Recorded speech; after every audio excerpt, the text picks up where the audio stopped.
Well, good evening, everyone, or maybe good morning or afternoon, depending where you're joining us from. Welcome back here to the Launchpad and the beginning of our two-part coverage of the undocking, deorbit burn, splashdown, and recovery of NASA SpaceX Crew 3. After completing their 6-month mission aboard the International Space Station, Crew 3 is currently in the process of donning their spacesuits in the Node 2 module as they get ready to board Crew Dragon to begin their journey home here in the next little bit. We're expecting NASA to get their live broadcast underway, but on your screen right now is a live view from the International Space Station. It's currently passing over the northern part of France and moving over into Germany right now before it passes down over.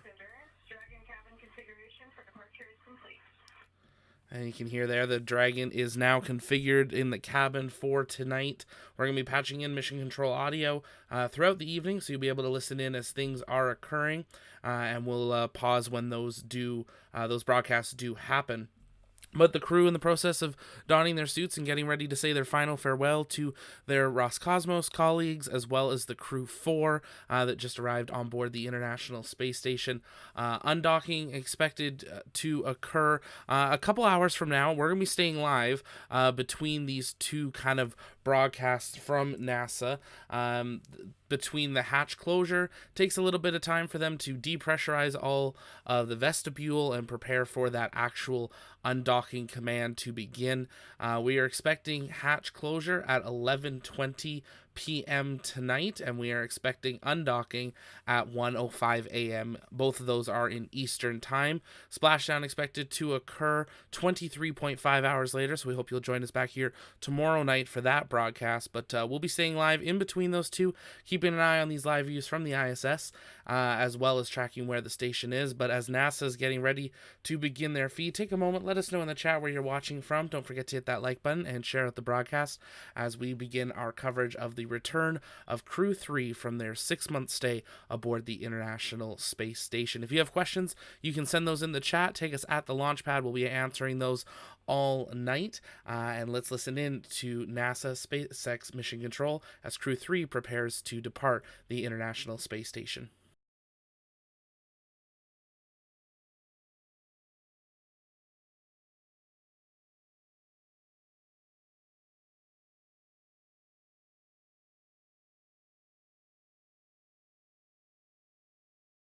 And welcome to the International Space Station Flight Control Room at the Johnson Space Center in Houston, Texas. I'm NASA's Sandra Jones, and we're bringing you live coverage as the four Crew 3 astronauts return home to Earth after a 6-month science and research mission, living and working aboard the International Space Station. Crew Dragon Endurance with NASA astronauts Chari, Tom Marshburn, and Kayla Barron, as well as European Space Agency astronaut Matthias Maurer, are slated to push away from the International Space Station at 12:05 a.m. Central Time, 1:05 a.m. Eastern Time. This will be the 4th crew return as part of NASA's Commercial Crew Program, and Chari, Tom Marshburn, Kayla Barron, and Matthias Maurer are making their final preparations to load into Dragon ahead of undocking just after midnight Central Time.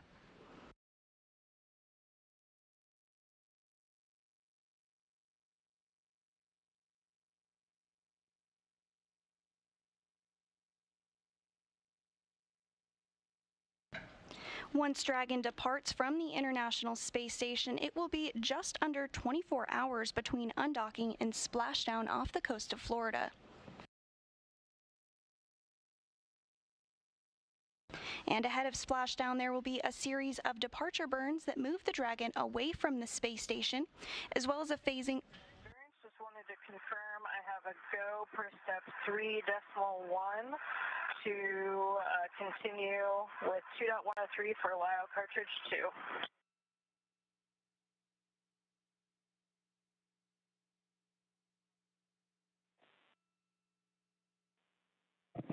And copy that, Kayla. At this time, you do have a go for steps 3 in 2.103 to complete the LIO config to LIO cartridge number 2, and then the IMV teardown and hatch closure.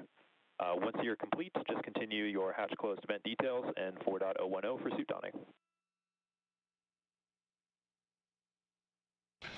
And you did just hear that voice of NASA astronaut Kayla Barron, who will be returning as part of Crew 3 as she steps through procedures with the ground here in Houston ahead of undocking at 12:05 a.m. Central Time.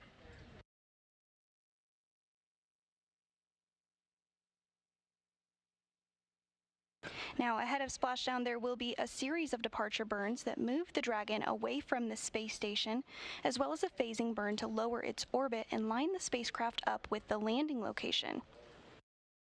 We'll also have one final deorbit burn, and then Dragon will be scheduled to splash down off the coast of Florida at 11:43 p.m. Central Time, May 5th, 12:43 a.m. Eastern Time, May 6th. After splashdown, one of the SpaceX recovery vessels will be on scene to remove the crew from the Dragon capsule, as well as remove the capsule from the sea.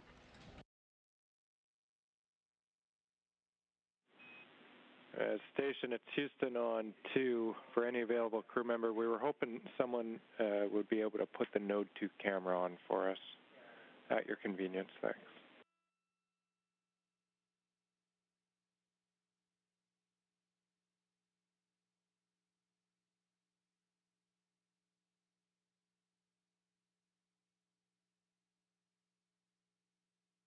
Hey, copy that, Josh. We actually have Node 2 camera 1 on right now. All right, copy. 1 is on. We're going to route it. Thanks. Crew 3's mission began 6 months ago on November 10th, 2021, when launching from historic Launch Pad 39A at the Kennedy Space Center in Florida. Following a successful liftoff and separation from Falcon 9, the Crew 3 astronauts made their journey to the International Space Station, docking with it on November 11th, 2021. And since arriving, the 4 astronauts have supported hundreds of experiments and took part in day-to-day operations during expeditions 66 and 67. All 4 completed spacewalks throughout their mission to support the space station, and since the Crew 4 astronauts arrived to the space station just last week, Crew 3 has been working alongside them in something called a direct handover ahead of their departure.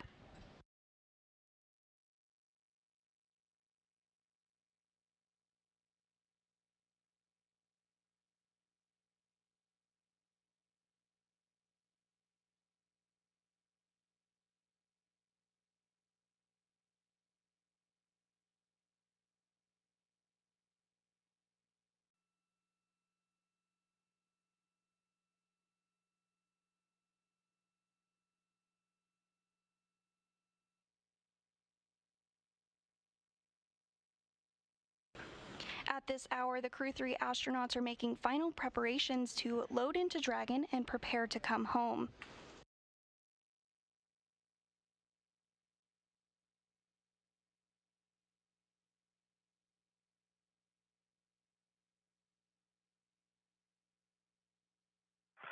SpaceX Endurance, Lyo Cartridge 2, unsealed and installed at time 0305. Copy that, Kayla. 0305, Lyo Cartridge 2 installed.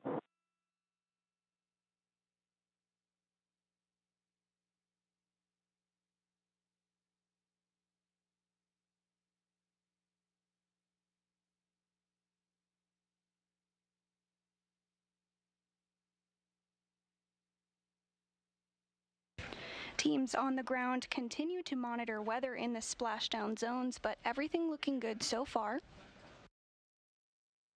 And the ground teams have also been performing a number of checkouts in addition to watching weather, such as heat shield inspection, suit evaluation, seat actuator checkouts, prop checkouts, and of course cargo loading. Right now we're waiting for crew ingress to the vehicle, and hatch closure is scheduled for a short time from now at 10:20 p.m. Central Time, 11:20 p.m. Eastern Time.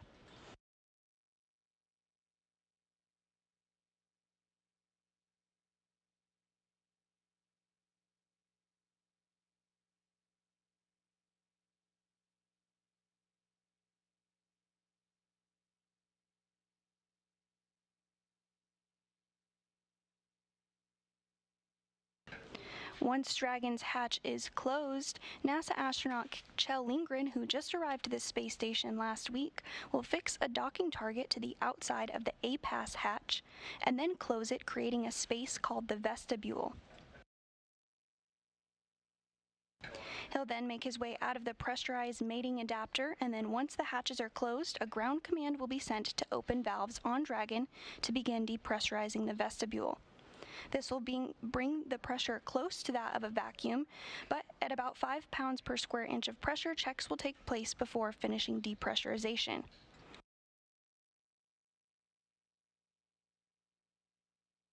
Following that, an undocking command will be sent, and it will take a moment for the umbilicals that connect power and data between the two spacecraft to detach. Then each of the 12 hooks holding Dragon in place will retract. Following this, 2 quick firings of Dragon's thrusters will initiate separation, and undocking will be complete.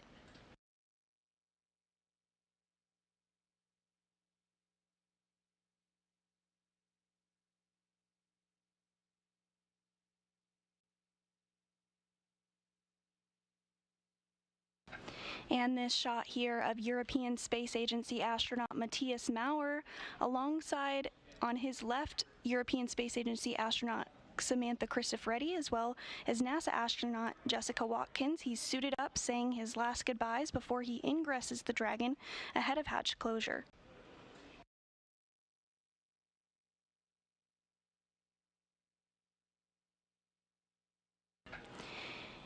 And you all also can see NASA astronaut Kjell Lindgren, who also arrived to the space station just last week. He'll be primed to help support hatch closure operations from the space station side.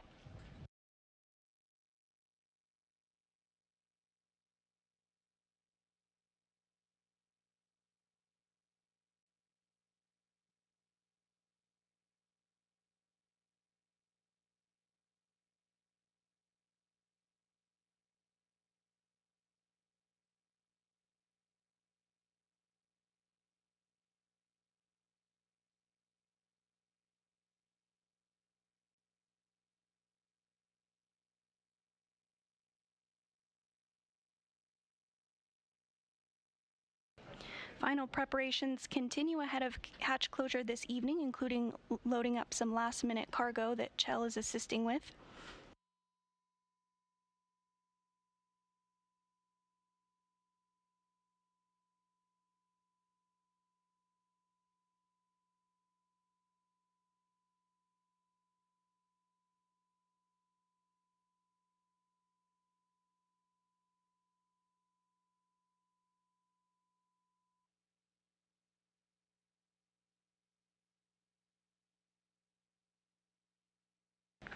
And once the crew is inside the Dragon vehicle, they will have a number of tasks to walk through, including getting internal cameras configured and uncovered, activating the Dragon cabin fan and its associated air filters, doing any quick cleaning of their touchscreen displays if necessary, and then, of course, finishing up donning their suits.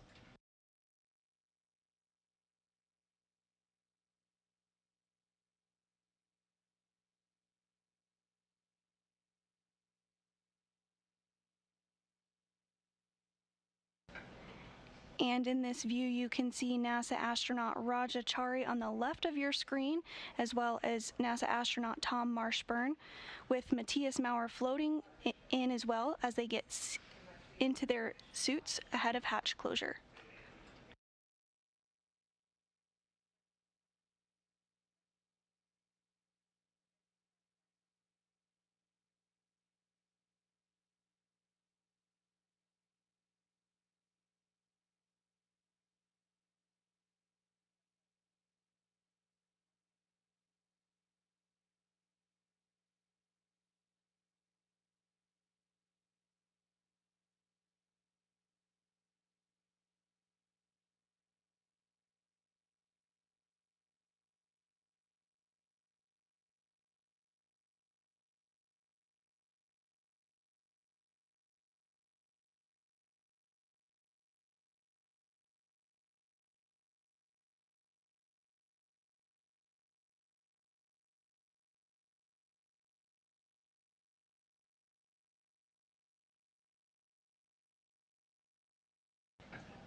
See you, Tom.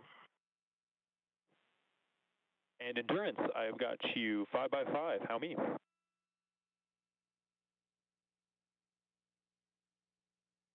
Have you loud and clear on the big loop as well. Switch it over to Dragon to ground, check it there.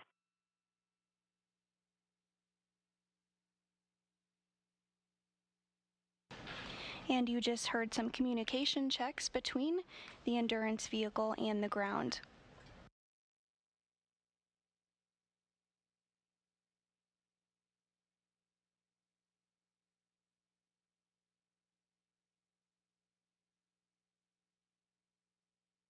Again, Crew 3 is just stepping through some final procedures ahead of hatch closure, which should take place here shortly.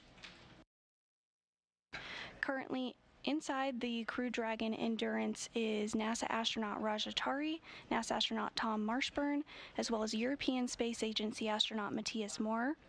Kayla Barron will be entering into the Dragon here shortly. She's just wrapping up some final goodbyes with European Space Agency astronaut Samantha Cristoforetti, NASA astronaut Jessica Watkins, as well as NASA astronaut Kjell Lindgren. Won't have Dragon to ground here. I can give you a call up as soon as we see that connection on there and do that test for the audio connection.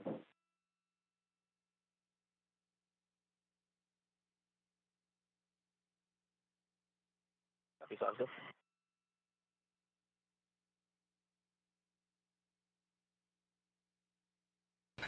Kayla Barron making her way into Crew Dragon Endurance after a 6-month mission aboard the orbital outpost.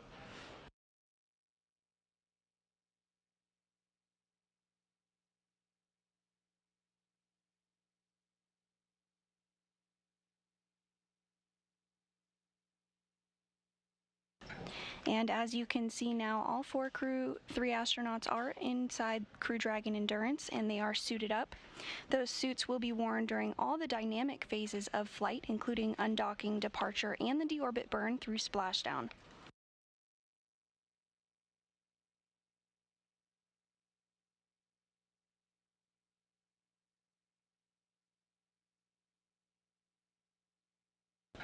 Once inside and settled, the crew may also go through their Dragon control systems before they close the hatch, which includes checking on small details like the configuration of the lights in the cabin and on their control panels, configuring their seats and footrests, and removing any temporary covers on items like the window covers prior to departure, as well as giving the Dragon hatch a thorough inspection, making sure there is no FOD or foreign object debris on the hatch seals.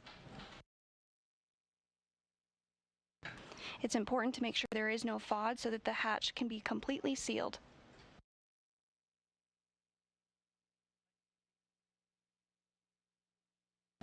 Just minutes away from hatch closure, and once that hatch is sealed, we'll be able to step through the next procedures ahead of undocking, including depressurizing the vestibule between the station and Dragon.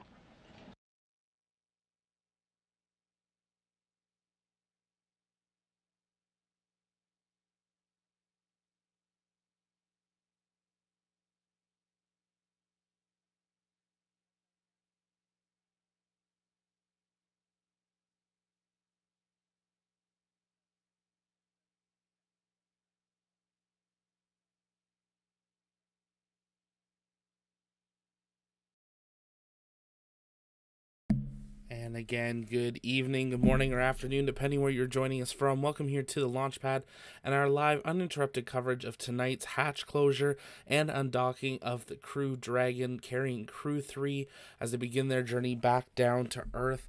We are currently targeting an undocking time of 1:05 a.m. Eastern, with splashdown occurring 23 hours later at 12:37, a.m. Eastern, technically tomorrow if it's already May 5th today.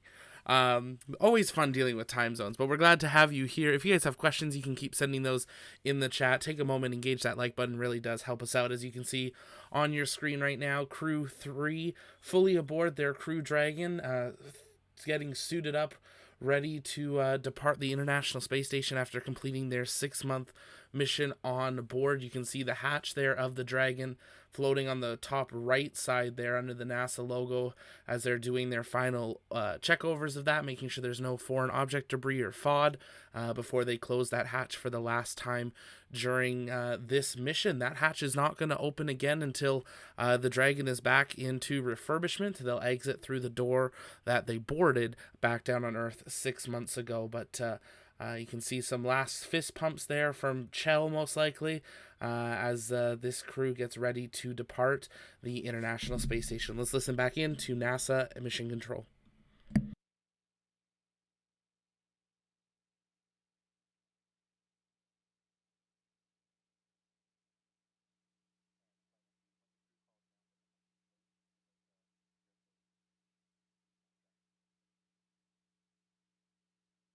SpaceX and Houston on the big loop Endurance. We're on step 5 of 4.010, and then for the ISS procedure 2.103, we are ready for 3.8. Just wanted to confirm we're going to close the Dragon hatch.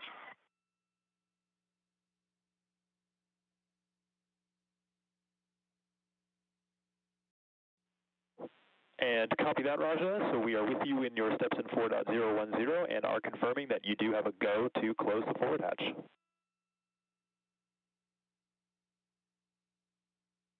Copy, hatch closure is work. And good news, hatch closure now in work.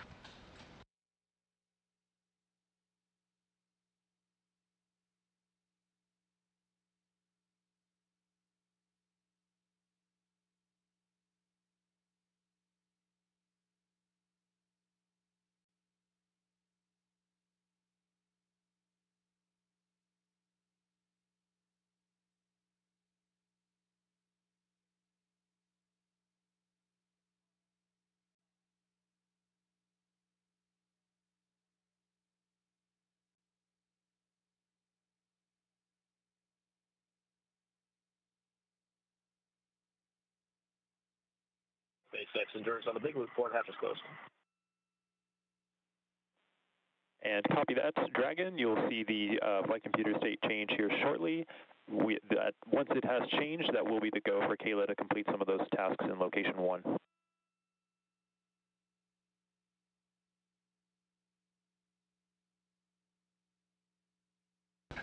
And the hatch is closed right on the timeline at 10:20 p.m. Central Time, 11:20 p.m. Eastern Time.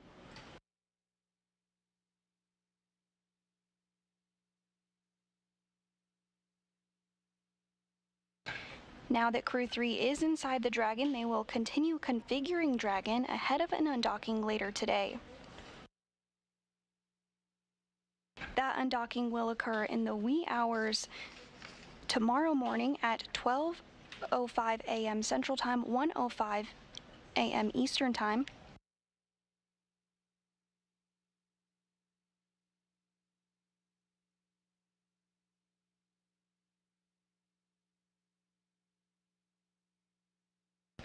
Again, the hatch on Dragon has been closed, and in a few minutes, the APAS hatch on the station side will be closed.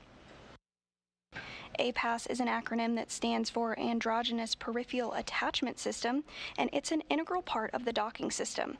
A docking target is also attached that will be used to fine-tune the alignment for an approaching spacecraft. Of course, this is not required for today's undocking, but will need to be there for the next spacecraft docking to this port. Once that APAS hatch is closed, depressurization of the vestibule will begin.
Crew 3 continuing to step through procedures ahead of undocking.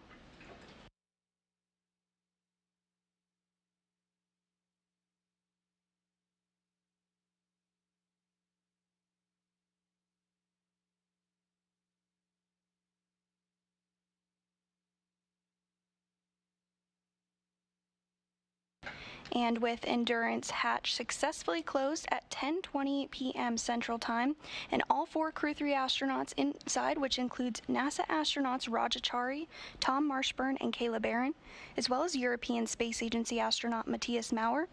That will wrap up our hatch closure coverage. We'll be back live on the air for undocking coverage, and will remain on the air through splashdown of Endurance off the coast of Florida at 11:43 p.m. Central Time, 12:43 a.m. Eastern Time. Now that's going to wrap up NASA's coverage, but we're not going to be going anywhere, so stay right here. We're going to be tracking the ISS with our regular ISS tracker as we count down towards that undocking to occur. They're going to take about an hour break, so we're going to take some time to answer your guys' questions live, so you can send those in the chat. You can see there the ISS just skirting the side of Malaysia, passing by Jakarta and Bandung. We're also going to pull up those live views from the International Space Station. There we go. While we have them, whenever we do have ground station coverage. So we will be doing that. But at this time, we'll be taking your guys' questions live, so you can send those in the chat. Just make sure to tag us at the launch pad, and we'll be answering those tonight. We're expecting undocking to occur at 1:05 a.m. Eastern Time, or about an hour and 30 minutes from now.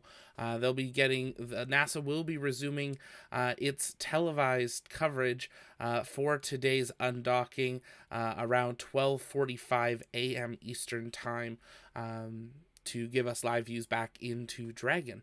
So, but if you haven't yet, take a moment, let us know in the chat where you're watching from. We'd love to welcome you here. If it's your first time here, welcome. My name's Zach. I'm the host here at TLP, here at the Launchpad. It's our mission to inform and inspire the explorers of tomorrow, because we believe that space is better together. And we bring you full live coverage of all launches, dockings, undockings, and splashdowns, as well as test coverage, exclusive interviews, space news, and a lot more. We've got some really exciting projects that we'll be announcing here in the near future, and we're glad that you are joining us here tonight. Kevin's asking, I know it's a bit of a stretch to say it would happen, but what if an undocking happened without preparations for the station to be safe? It wouldn't be possible. So when the capsules dock to the International Space Station, they have 12 very large bolts actually bolt into the station. So the Dragon can't just undock like by itself. It can't fall off. If they have to do an emergency undocking, like when we saw those Russian thrusters fire and the crews were told to go into safe mode and prep the Dragon for evacuation last fall, then they do have expedited evacuation procedures on how they will be able to undock and separate. But that is a worst case scenario, and if they do activate those, we don't know a lot about all those procedures, but at that point they're not worrying about safing the station or the hatch or any of the cargo near it. They're just about get the people on board, seal that ship, get it away from station. So great question though, but it is something safe to do there. John, undocking about an hour and a half from now. Yeah, frangible bolt. Yep. It's great to have you guys here. You do not want to undock with a bad hatch seal. You're right there, John. And we've seen them delay launches because of that, where they reopen the hatch and then closed it again due to some foreign object debris or things like that. Not change the timeline of the launch for the Crew Dragons, because pretty much all of the missions we've seen with Dragon are instantaneous launch windows, but they have delayed some of the timeline of clearing the pad because of that. The Dragon is a life escape pod, just like the Soyuz are, absolutely. Yeah, the International Space Station's never had evacuation pods themselves installed. Maybe that's something we'll see in the future with larger stations, but it's always been a policy that there can never be more people on board than there are seats on pods and attached capsules that are able to evacuate, and people will evacuate in the capsule of which they came, because that's where their spacesuit will be for however long they would float before re-entry or possibly even redocking.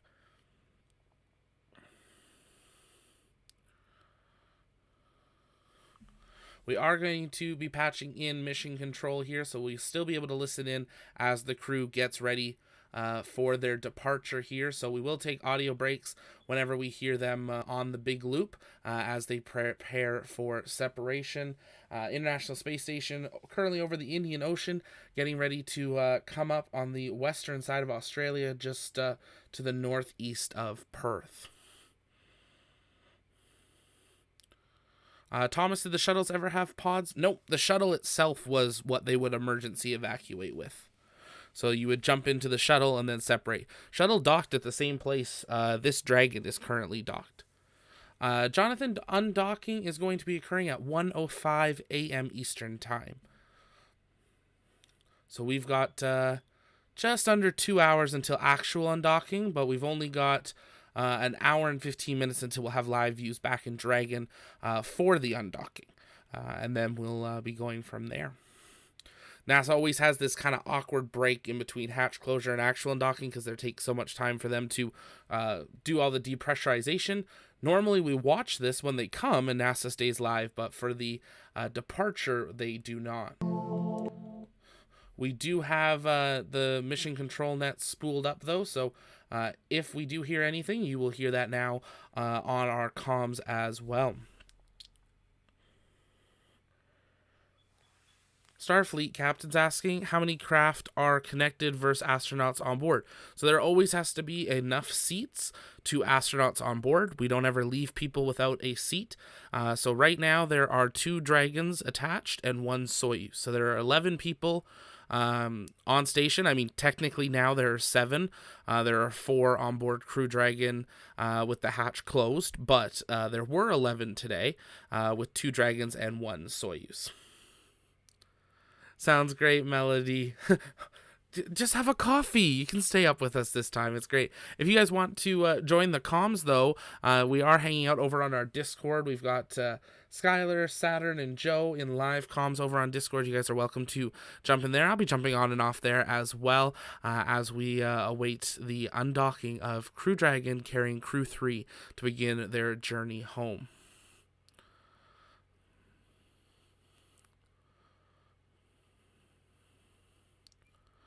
Kevin's asking, speaking of the shuttles, didn't they stay with the station for a whole 6 months of rotation, did they? Yes, they did. They did used to have people, yes. So at that point, when they had shuttle docked to the International Space Station, they would do crew switchovers, but they would always still have enough seats for people to be able to evacuate with Soyuz. So though that they could go up to, I believe the record was 13 on station when they had a shuttle of 7 and then 2 Soyuz crews, they only left the 6 people that were from Soyuz. The shuttle crew was there for about 2 weeks, were the longest missions. Shuttles were not long duration missions, but they could swap out crews. So, you know, someone could come up with a Soyuz, be there for 6 months, and come down with a shuttle, and things like that. That's how they did those swaps. Just like we saw earlier this year when we saw the Soyuz film crew come up. Oh. For any available crew member in the PMA, just looking for a status update.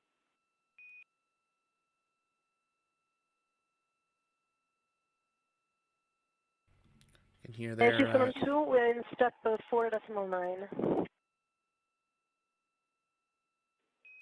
Copy, Kayla. I just want to make sure, did the photos get transferred over to an SSC, and if so, which one? The IDA photos.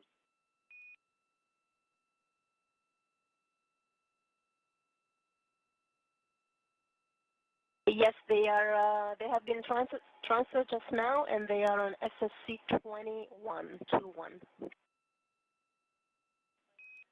SSC 21. We'll take a look. Thanks, Samantha.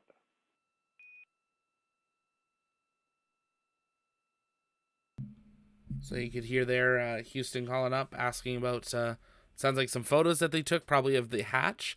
When they're on the ground, we see the kind of SpaceX Ninjas take... on the big loop, we're complete with section 6 of 4.010.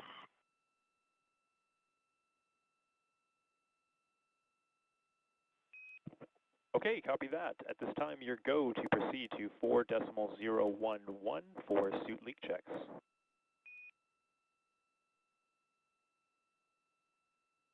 Proceeding to leak checks.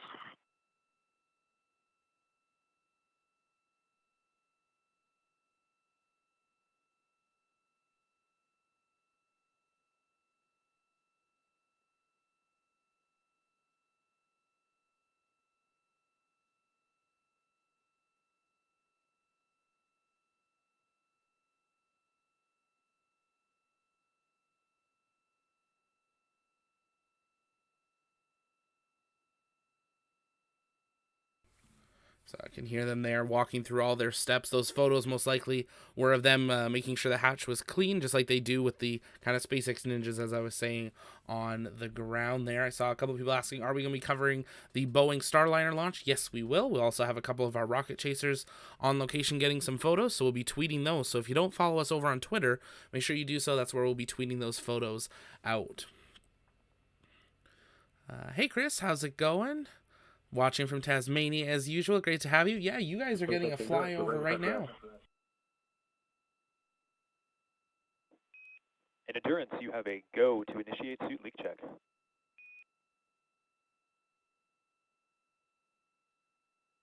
Copy, initiating.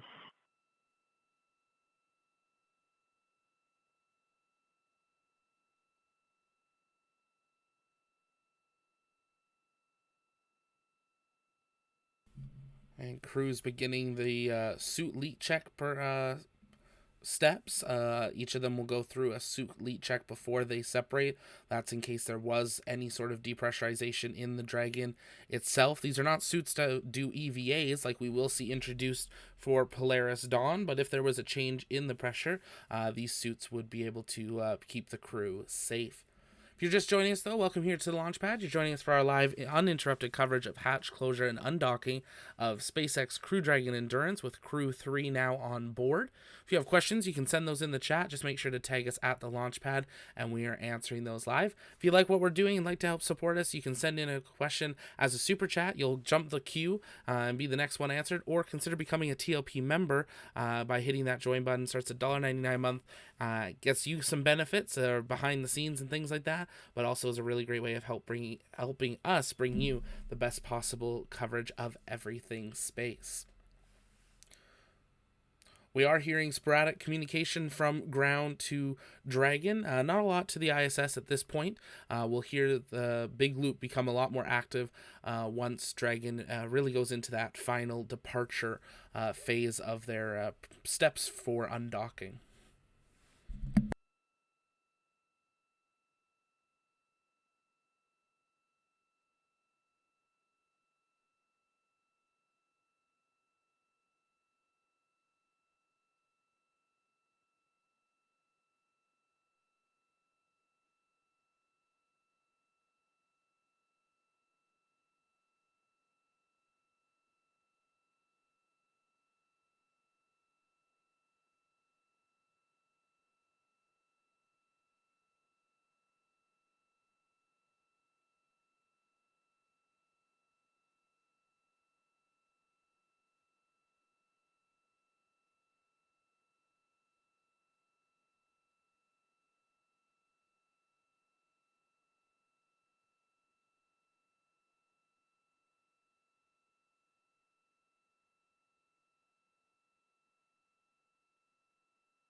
And SpaceX Endurance on the big loop, show 4 nominal leak checks.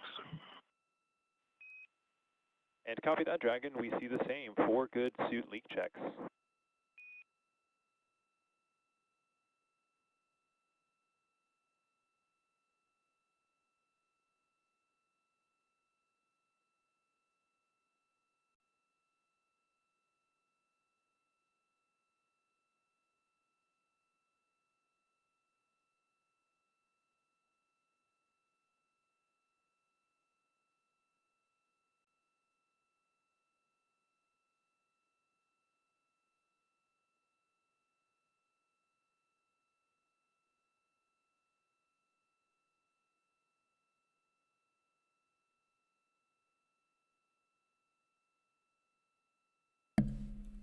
And we see a few more questions coming in the chat.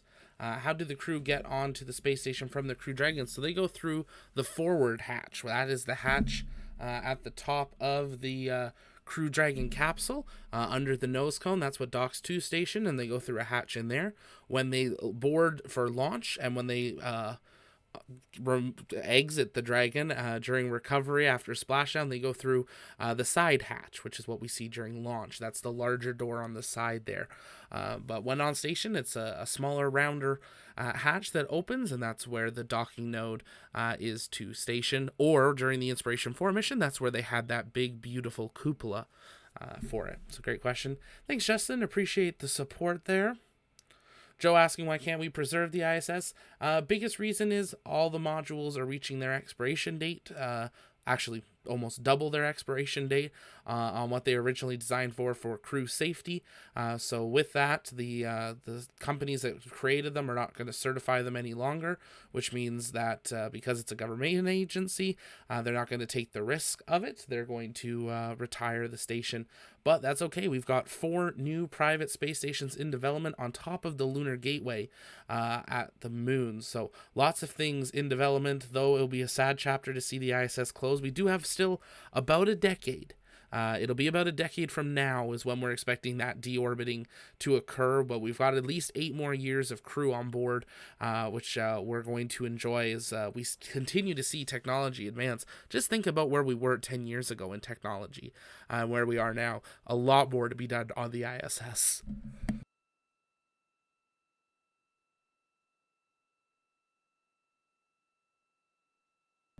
Kevin asking, should a Crew Dragon be depressurized?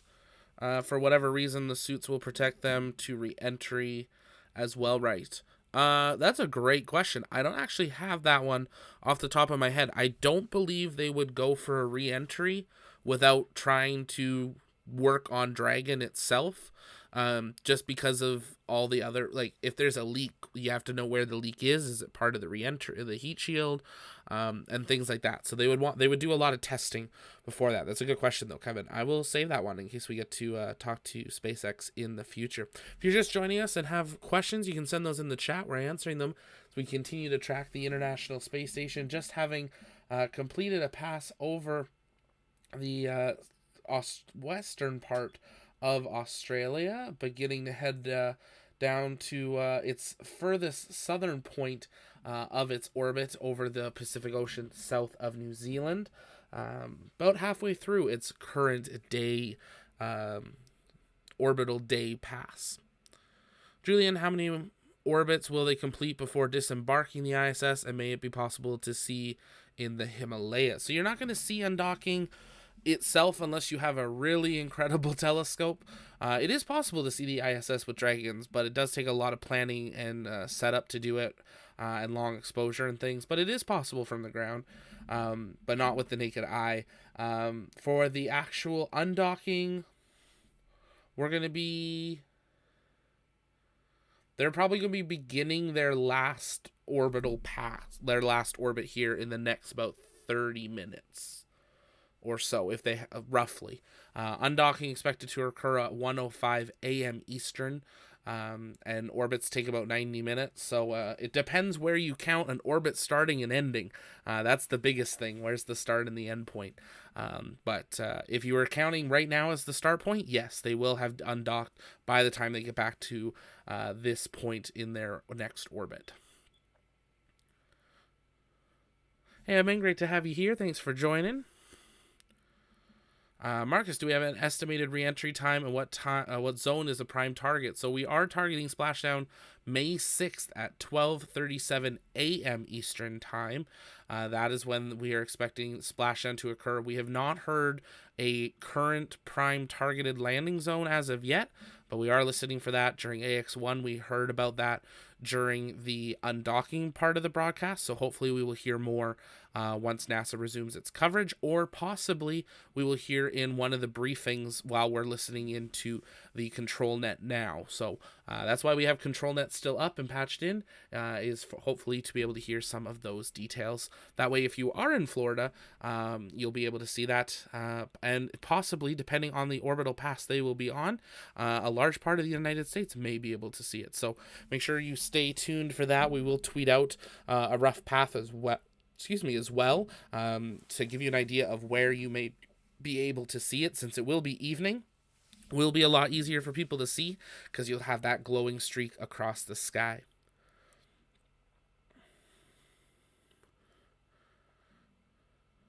We don't know it just yet, Francis, but once we do, we will have that. But absolutely, we're working to have that.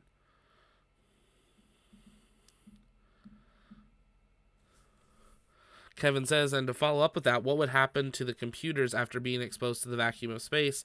Say, like, the capsule completely depressurized and there's a hole in the side. Well, that's something we hope we never have. There are procedures in place for that. Keep in mind, Dragon is completely autonomous. The crew, other than actually closing the hatch, a lot of it is all, and doing like the suit leak checks where they reattach their hoses and stuff, is all automated. There's a lot of procedures in place and redundancies. For the IDA hatch.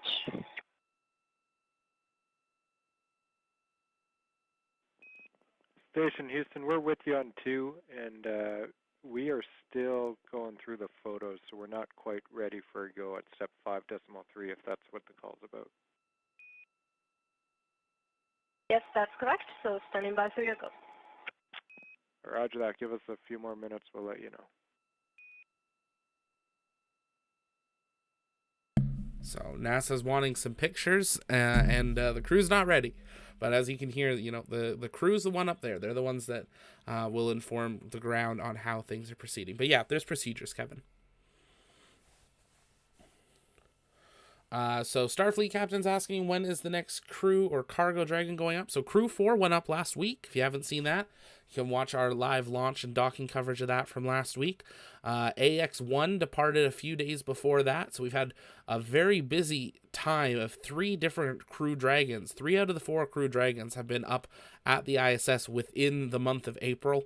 So a very busy time on board station. It's going to slow down a little bit, but not too much. We have Starliner launching in a couple of weeks. That's going to be, technically it's a crew vehicle, but it will not be carrying a crew, but it will be carrying over 500 pounds of cargo to station, should it have a successful launch and docking. If it does, they will offload the 500 pounds of cargo, they will reload it up with 600 pounds of cargo and research, and Starliner will do a re-entry to bring that home to complete its second orbital flight test after its first one failed a couple of years ago. So Starliner's the next capsule to go up. We have a CRS mission after that, and then we'll have another Soyuz in a couple of months. So a very busy time because we just had Soyuz crew exchange as well. So we've had like 6 vehicles visit the station within a couple of months. So a very busy time on board the International Space Station, and it's just going to keep going with more private crews going to space, and you know, the ISS now opening up some commercial opportunities. You know, at a substantial cost, we are going to see the station busier than we have ever seen it before. Endurance, for C3, the umbilical seemed like maybe moved a little bit. Tom lost the intercom for a second, but then regained it and repressed on the umbilical and got a good solid click. He has airflow and normal comm. Just want to make sure that we're still good with the previously checked if we need to do another one.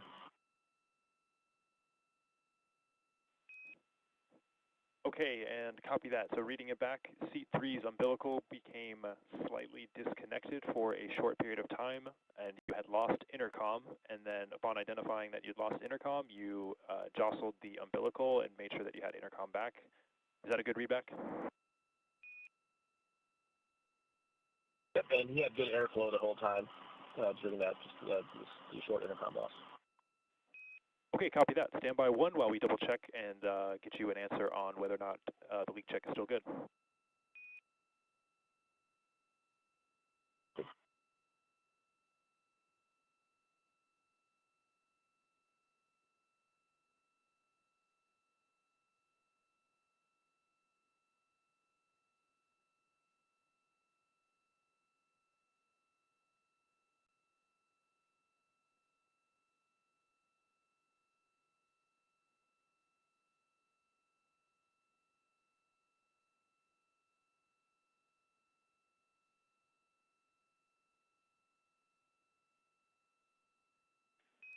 Station, it's Houston on 2 for your go in 2.103, step 5.3. Photo reviews complete. Your go at 5.3 to close the APAS hatch. Okay, station copies go to close the APAS hatch.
Houston station, APAS hatch and equalization valve are closed, ready for IDA vestibule depress.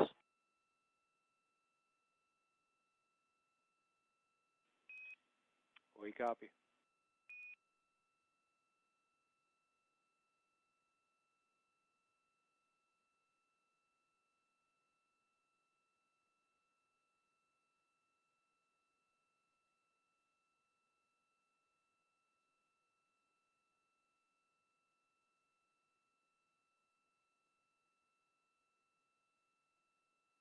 And we heard there, ISS go. They have closed their hatch. The first of the 2 hatches the ISS will close, but they are now ready to begin. Houston on 2 for go back on the APAS hatch. Go ahead. Hey, Bob, I'll have you just pause there for now, guys. We just had a go back received on the photo review, and I think that we might be reopening the APAS hatch. Doesn't sound like a huge deal, but we're just going to go in and adjust a piece of Velcro. Stand by 1. Okay, copy that. Stand by. So we heard there that they've actually told them to halt. This is why they take the photos. The crew on board does all the work. They check it. They give a go, and then they send photos down to the ground. More people look at them, and now they will be taking a pause. Sounds like they may open the hatch there and adjust some Velcro. The biggest reason they need to make sure that vestibule is safe and secure and proper is they can't reopen that hatch until another Dragon or Starliner comes up. So they need to make sure everything is in position there correctly. So we're going to wait to hear a little bit more. We will bring on the live views from the station when we do have ground station coverage. Bob, further to my last, you guys are go to reopen the APAS hatch. We're going to have you go in and take a look at Striker Plate 1. I'll get you on the other side of the handover.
Okay, hatch is open. We're ready for words.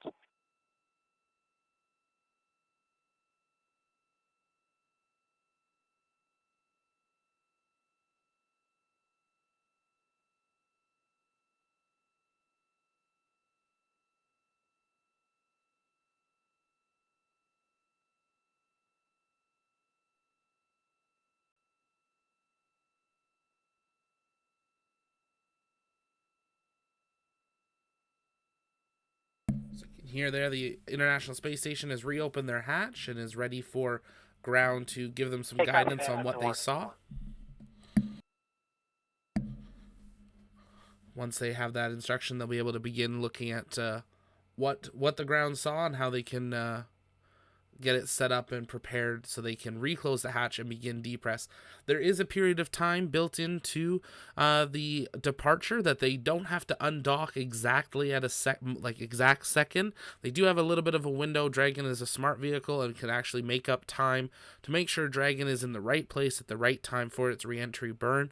We saw this with the AX-1 departure a couple of weeks ago where they had some issues on the big loop with one of the seats, and they took a little bit longer to depart, almost an hour, but they made up that time and had a on-scheduled deorbit burn and re-entry and splashdown. So nothing to be concerned of yet, but they are looking at some stuff in between. Dragon's hatch is closed. The crew is in their vehicle going through their steps, and now we're listening into the International Space Station going through their steps to close their first of the small hatch, and then they'll depress, and then they'll close their big hatch. The big hatch is a hatch that they can open at times. They store cargo in between the big hatch and the small hatch, so it is something that is open and not is pressurized normally. If you're just joining us, though, welcome. My name is Zach. I'm the host here at the Launchpad. Here at the Launchpad, it's our mission to inform and inspire the explorers of tomorrow because we believe that space is better together. And you're joining us for our live, uninterrupted coverage from hatch closure through undocking of Crew 3 aboard the ISS as they begin their journey home. We'll be live tomorrow to bring you full coverage from re-entry burn through splashdown and recovery, so we hope you'll join us then again. If you haven't yet, take a moment, hit the subscribe button. It really does help us out, and share out the broadcast. We invite us at the Launchpad, and we'll be answering those questions live as we await for NASA to resume their coverage for the actual undocking, expecting that to get underway here in just under an hour from now. Crew's working on a slight issue of just some Velcros not looking the way they would like between Dragons. Houston Station, that work is complete. We've got photos on the camera. We can downlink those now if you need them. And there we go. They're sending some new photos. They already fixed the solution. Sounds like they were emailed up basically some instructions on what needed to be fixed. They've fixed it, and they've taken some new photos. So we'll be standing by for a call for them. For them to go to close the hatch again and begin that depress. So nothing too detrimental. If it's your first time here, though, let us know in the chat where you're watching from. We'd love to welcome you here. And if it's your first time, let us know that as well, and we'll give you a shout out on air.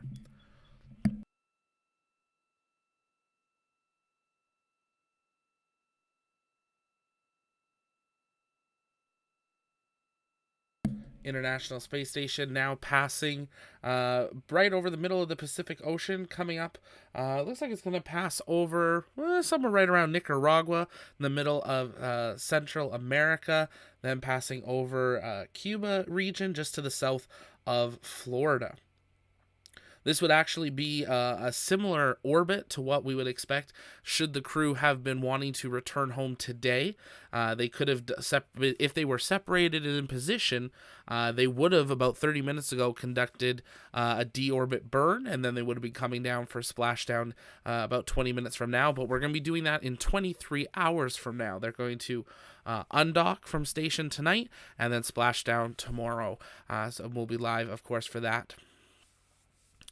Kevin Y saying Velcro in a hatch? There is. So they use a lot of Velcro on board station to hold things into place. And this is actually Velcro, it sounds like, on the outside of the hatch, which will actually be open to space when they're not having a vessel docked. So that's something that they're going to want to make sure, because they can't. Houston, the hatch equalization valve are again closed, and we're ready for depress. There we go. Hatch is closed, and they're preparing for depress.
A little bit of radio silence there as they wait to get go for that depress. They do have written communication as well.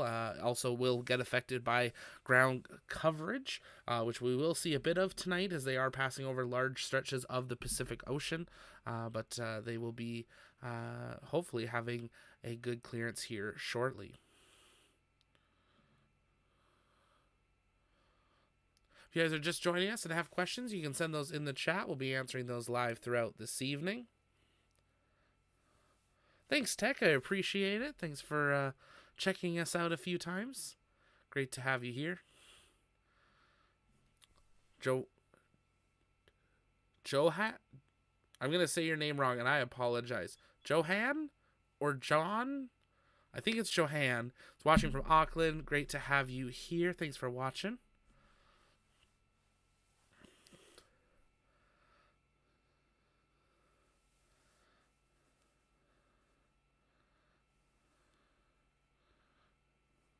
Hey, EB Games, thanks for being here.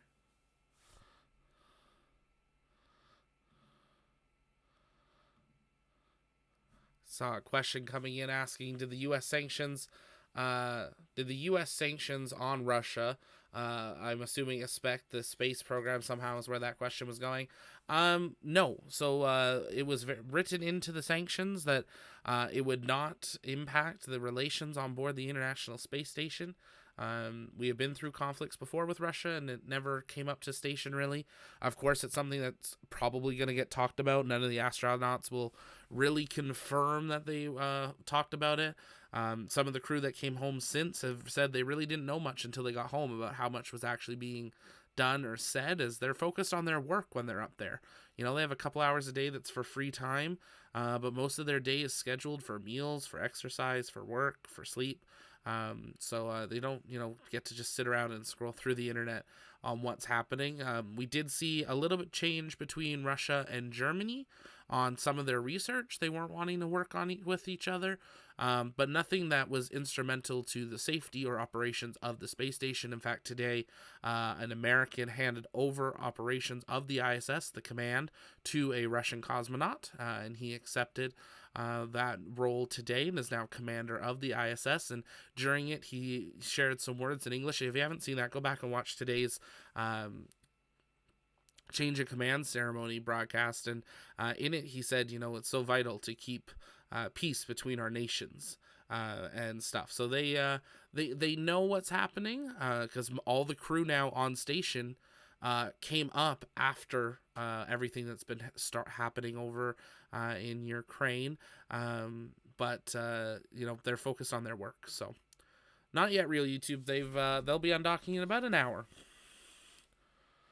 Hey, Madness. Yep, they're still good for undocking. Everything's go. They had to double check something on one of the hatches of the station, so they reopened it, and now they've closed it, and they are depressing, and that takes about 30 minutes to do.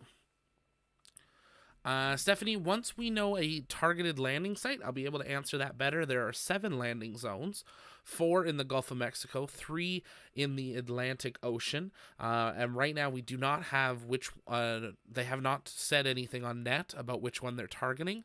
We hope to hear something about that during the undocking coverage, so we'll wait to see what happens there.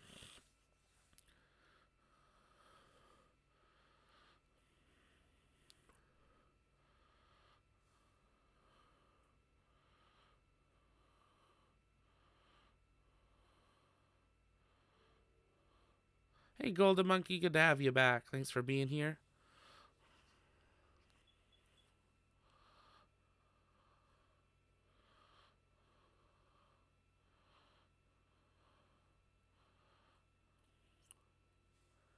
If you're just joining us, though, and have questions, you can send those in the chat. Just take us at the launch pad. We are getting live views from the space station. Just they're over the middle of the ocean, so there's nothing really to see. And it is in the dark, the night orbital pass. But once they pass over Central America there, we may be able to see some lights of town, and then we'll possibly see just a little bit of Europe before it enters another orbital day period. Kevin, so what is the next crew going up? Will it be crew 5, AX crew. So AX won't launch, Axiom Space, AX2, won't launch until next year. It sounded like maybe the very end of this year, but it sounds like next year is more likely. They do want to get to the point where they launch 2 a year, it sounds like, as they begin to build their space station onto the ISS before it separates later. Crew 5 will be most likely next. There may be a Soyuz crew before that, though. A lot of things all happen a lot closer, so crews are in preparations and in training, and vehicles are being prepared. But the fact that SpaceX has used 3 of their 4 Dragons going up and down, including right now, they've only got 1 more in refurbishment right now, and that's Resilience. So Resilience will be the next Crew Dragon used for sure. The question is it going to be for Crew 5, or will we possibly see Polaris Dawn occur prior to that, or what other missions, will come up?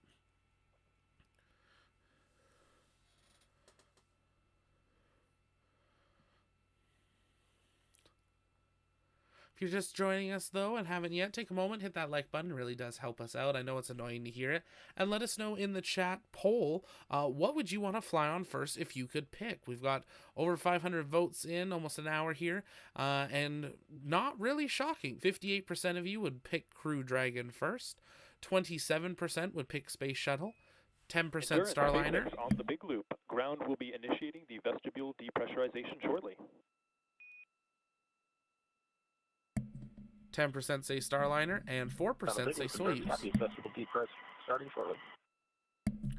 If you've answered the poll, let us know in the chat why you picked Shuttle, Dragon, Soyuz, or Starliner. We'd love to hear. Really love to hear why people are picking Soyuz or Starliner as their options. My 2 would be Shuttle and Dragon.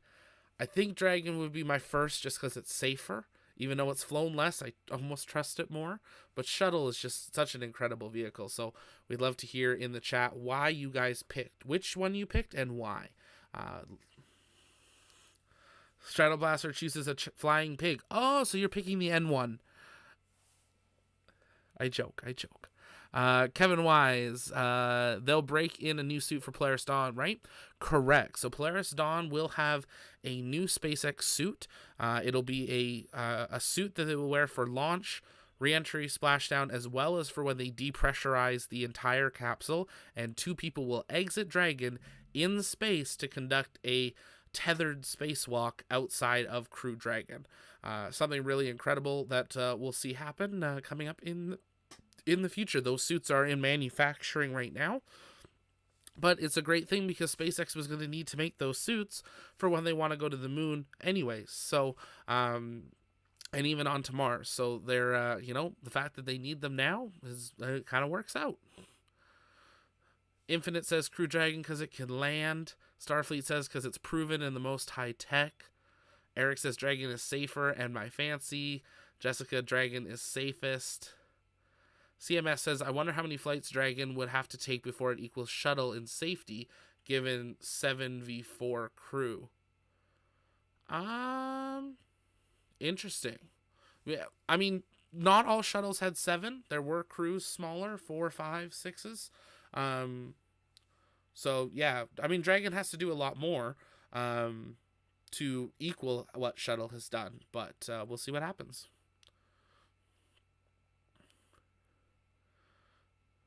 Shannon says it's doing better than the Shuttle in safety, though. Currently, but keep in mind, we've only had 6 Crew Dragon missions now. So that's interesting to see. Infinite points out Shuttle has no abort system. That is true. EV Games likes the Shuttle, though. We just have to add wheels to starships, says Starfleet. It's close. Shannon, isn't Dragon 100% safety rating? Yes, it is. Currently, yes. Knock on wood. Yeah. The real YouTube says the Shuttle because that's what I grew up on. But the Dragon, absolutely. Steven, welcome from New Zealand. Great to have you here. Michael says, you have to fix Starship first. It blew up the first 10 times. Yeah, Starship is not 100% safety rating. That's for sure. But it's still a prototype. So it's okay that it goes boom, boom, boom a few times. Star Watcher Steven says, stopping production of Dragon seems all cars are in on Starship. Cars are in. They are. So they always wanted to have 4 Dragons.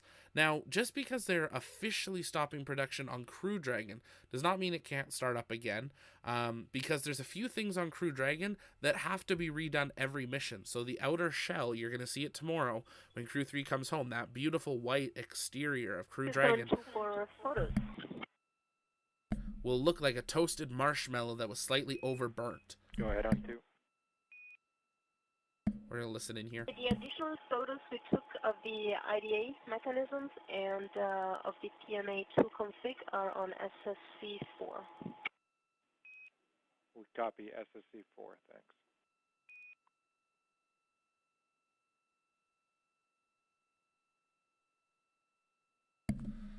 So they still have to replace that entire white outside shell on every Crew Dragon. So that still has to be remade. There might be things inside they still change, like the Crew 4 mission, I believe it is, for the Freedom Capsule that's on station now, is the first one to have USB-C chargers at the seats for them to recharge their iPads.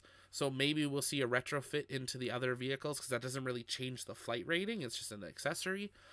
So we'll still see them do work on the other Dragons. Also, there's at least 2 more cargo Dragons still being produced right now. So there is the capability of adding more in the future, especially if, someone came forward and says, hey, I want to do 4 missions a year. Maybe they'll have to pay for another Dragon to be available. So I wouldn't count it out yet that we've seen the only Crew Dragons we've seen, but a lot of money, and the cards, as you said, are in on Starship. Absolutely. Madness Guy asks, how much times has NASA failed on projects? It's government. They haven't necessarily failed, but they've succeeded at being government. Bradley says he'll risk it on Starship. You go, Bradley. I just want dedicated live streams from your suit. That's all I'm going to ask for. If you're just joining us, welcome here to the launch pad. We are currently tracking the International Space Station as it's making a pass up towards Central America here. Crew 3 now on board their Crew Dragon, still docked to the International Space Station, expecting undocking to occur here over about the next hour or so. So we're glad to have you here. Take a moment, let us know where you're watching from in the chat if you're just joining in. We're answering your guys' questions live, so you can send those in the chat. Just tag us at the launch pad and we will be answering those. Wooden Tank points out 21 failures out of 769 launches. The Soyuz has had more launches than that. That might be the current variant of Soyuz. But the Soyuz vehicles had like 2,000 launches. It's an old vehicle. It's quite an old vehicle. As we come up over the land, looks like we're going to be Guatemala, a bit of Nicaragua, in that region. On that black screen, take a look to see if you see any kind of spots of lights. Those will be some of the towns and cities on the ground. The little red pixels that you see across the screen, that's just because it's an outer camera, and that's the wear and tear on the cameras on the ISS there. But keep an eye. If you see a cluster of lights, that's going to be something on the ground. Eric, unfortunately, Shuttle did have 2 failures. We lost Challenger during launch and Columbia during re-entry.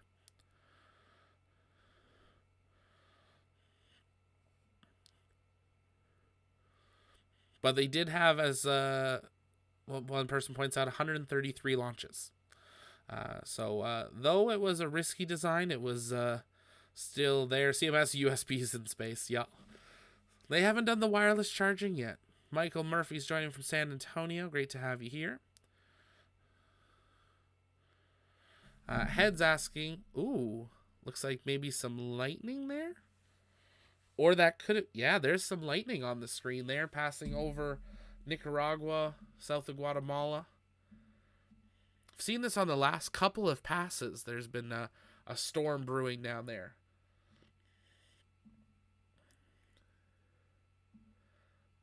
Always really neat to see what weather looks like from above.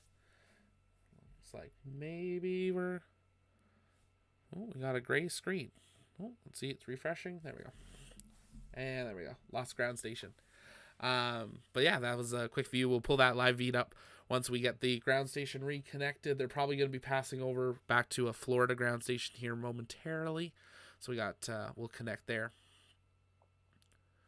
I saw a question asking about asking what would happen if depressurization occurred during the docking to station, or undocking. They're in their pressure suits, so the crew on Dragon is safe. The crew on the ISS has multiple hatches, so they're safe. But they'd have to go through a process of detecting what's going on. Virginia, will they now do launches in California when hurricane season starts this June? Nope.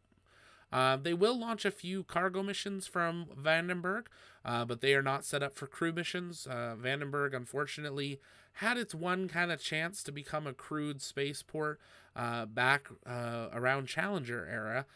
The next space shuttle mission after Challenger was supposed to launch from Vandenberg, 61A, I believe it was. And it was there ready to go. But when Challenger happened, of course, the shuttle program hit pause, investigations launched, and then when it restarted, they relaunched back in Florida, but never resumed in California. So we do not see crewed launches from NASA or SpaceX in California, but we'll see a couple cargos. But the Space Coast, the East Coast, is definitely the place where we see most of our launches. And Station Houston on 2 for 2.103. You guys are go at step 7.4 whenever you need it. Your go IMV is deactivated. Copy, thumbs up. Station copies, go 7.4. April. I agree, Shannon. The re-entry of Columbia was it was a big kick to the shuttle program, but was really sad there. There you can see some lights from the ground passing below. There is a slight delay on this feed, so most likely we are seeing some lights from the edge of Cuba there. Small town. Looks like we might be dropping that signal again here. We'll see. Yeah. And this is something the ISS has to deal with too. They'll have times where they don't have clear ground stations, so they don't have video feeds there.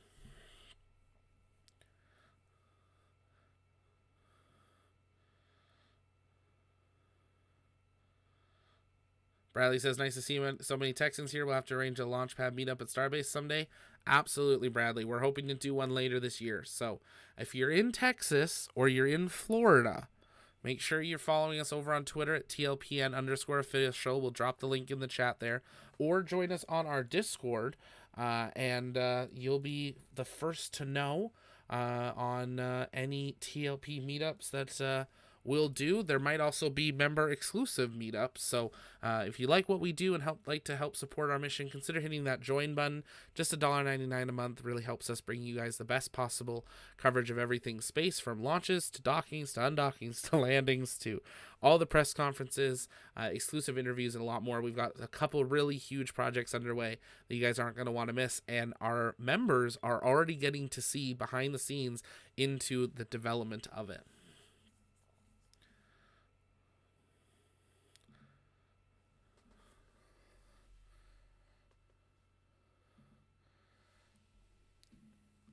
If you're just joining us, we want to hear from you in the chat, in the poll there. Which would you want to fly on first? And if you could pick which one, which, and let us know why in the chat there. We're also answering your questions. You can tag us at the launch pad, and we're answering those live there. There's a little bit more of lights just on the north there.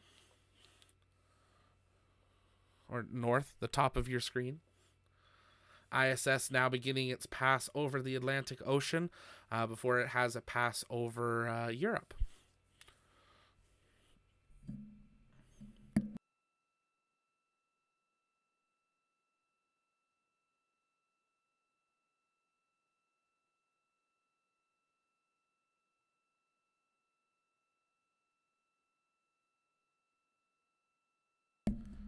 If you want to join us over on the Discord, the link's there in the chat. We are hanging out also in our live comms. That's open to all our Discord members. We got Widow, we got Heather, Joe, Saturn, Scott, and myself hanging out in live comms. I'll be jumping in there on and off throughout this evening as well. You're welcome to join in there if you want to use audio comms, chat with some other space fans as we await the undocking of NASA SpaceX Crew 3.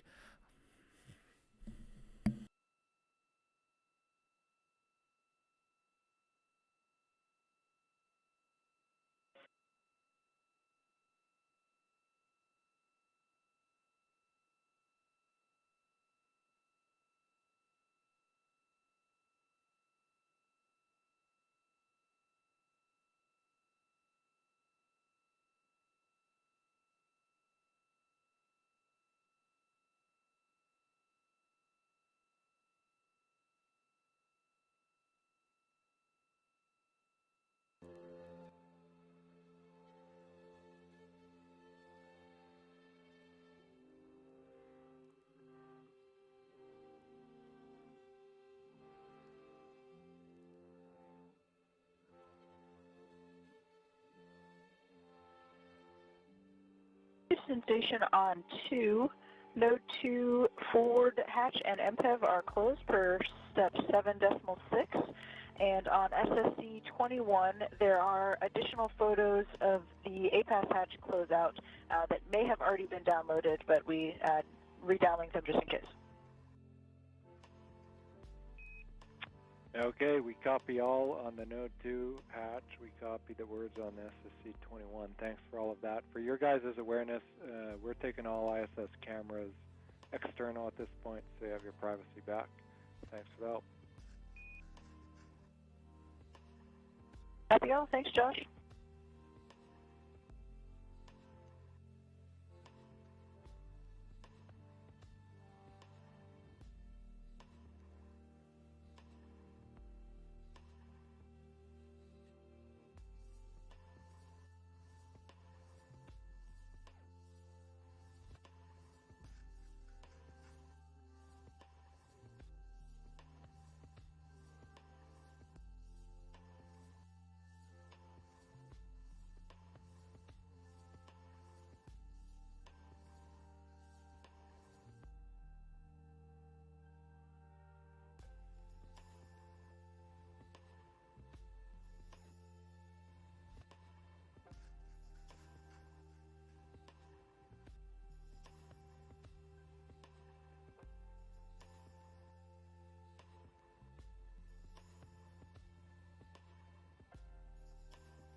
And to those just joining us, good evening or good morning, depending where you're joining us from. Welcome here to the launch pad and our live coverage of the hatch closure and undocking of NASA SpaceX Crew 3. Crew 3 boarded their Crew Dragon Endurance over an hour ago, have before that suited up, and now they've completed their suit checks, and the hatches between Dragon and ISS have been closed and are going through their depressurization sequences as we move towards an undocking time here in the next little bit. Expected undocking 1:05 a.m. Eastern, or about 25 minutes from now.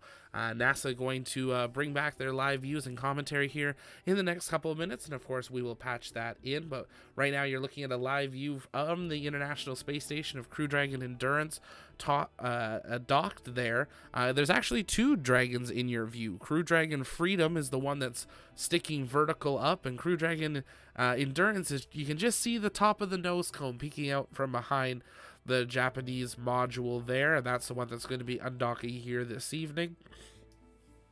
Right now flying over Bucharest and in Romania, and we got Bulgaria heading towards Turkey, flying over pretty much right over Baghdad, Iraq in a few minutes, and then over Oman in the Arabian Sea on its beginning of its orbital day pass here. If it's your first time here, though, welcome. My name's Zach. I'm the host here at TLP. Here at the launch pad, it's our mission to inform and inspire the explorers of tomorrow, because we believe space is better together. And we're glad to have you here with us tonight or this morning, depending where you are. We will be live tomorrow to bring you full coverage of re-entry, deorbit burn, re-entry, splashdown, and recovery as well. So we hope you'll hit that subscribe button and ring that bell to get notified when we go live for that tomorrow. If you haven't yet, follow us over on Twitter, TLPN_official. That's where we live tweet space events as they happen. Join us over on Discord. And for those in the United States, they will be doing a pass over the Gulf of Mexico for through the next few evenings. So if you do have a clear view and see the ISS pass, keep an eye out. You may be able to see two little white dots pass over your sky if you're lucky enough once Dragon separates. We will have an updated idea of where they will be passing over tomorrow for splashdown, and we'll tweet that out tomorrow throughout the day. So if you have an idea, if you're in the United States, where you may be able to see them as they begin their re-entry. If you guys have questions, you can keep sending those in the chat. Take us at the Launchpad and share out the broadcast, as we are coming down to about 20 minutes away from the scheduled undocking of NASA SpaceX Crew 3 aboard the Crew Dragon Endurance from the International Space Station. And if you haven't yet and you're new, take a moment, head on over to our shop. It's where you can pick up all of your space gear. We still have our Crew 3 gear available, as well as Crew 4 and our Crew Dragon, where you can get your shirt that represents all 4 dragons. So definitely check that out, as well as our SLS gear, so you can order those to have those in time for the Artemis 1 launch later this summer. A couple of big launches coming up over the next couple of weeks. We do have the Orbital Flight Test 2 of Boeing Starliner. We will be live for that, so we hope you'll join us for that. And as always, there's those good old Starlings pretty much once a week, so we hope you'll join us for those as well. We also have some interviews coming up with some of the executive management of the Artemis program, so we hope you'll stay tuned for those exclusive interviews as well.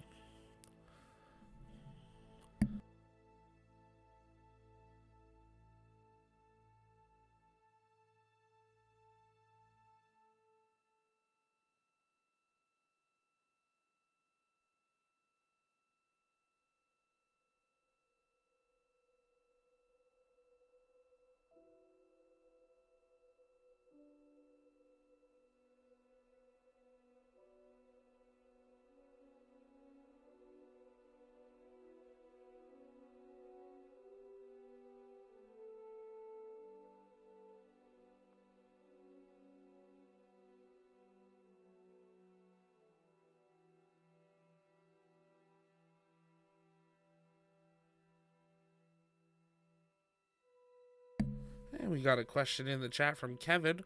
Why does it take so long for the vestibule to depress? It is a slow procedure. You don't want to have an explosive depressurization that could cause issues to the hatches for future use. So it is a very slow progressional depressurization as they watch all the sensors to make sure everything is proceeding normally. Great question. If you guys have questions, you can continue sending those in the chat.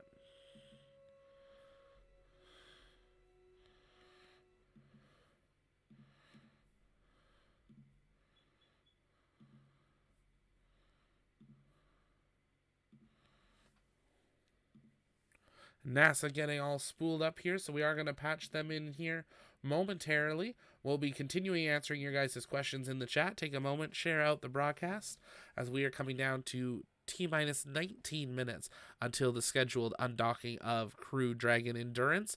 Now, this undocking could be delayed a few minutes due to the delayed depressurization of the vestibule, but that's okay. Dragon's a smart vehicle. It can make up the time of a delayed undocking to make sure Dragon's in the right position for its re-entry burn tomorrow. So no issues to be worried of there. If you haven't yet, take a moment, hit that like and subscribe button. It really helps us out. And let's listen in to NASA SpaceX mission control on the big loop for the undocking of Crew 3.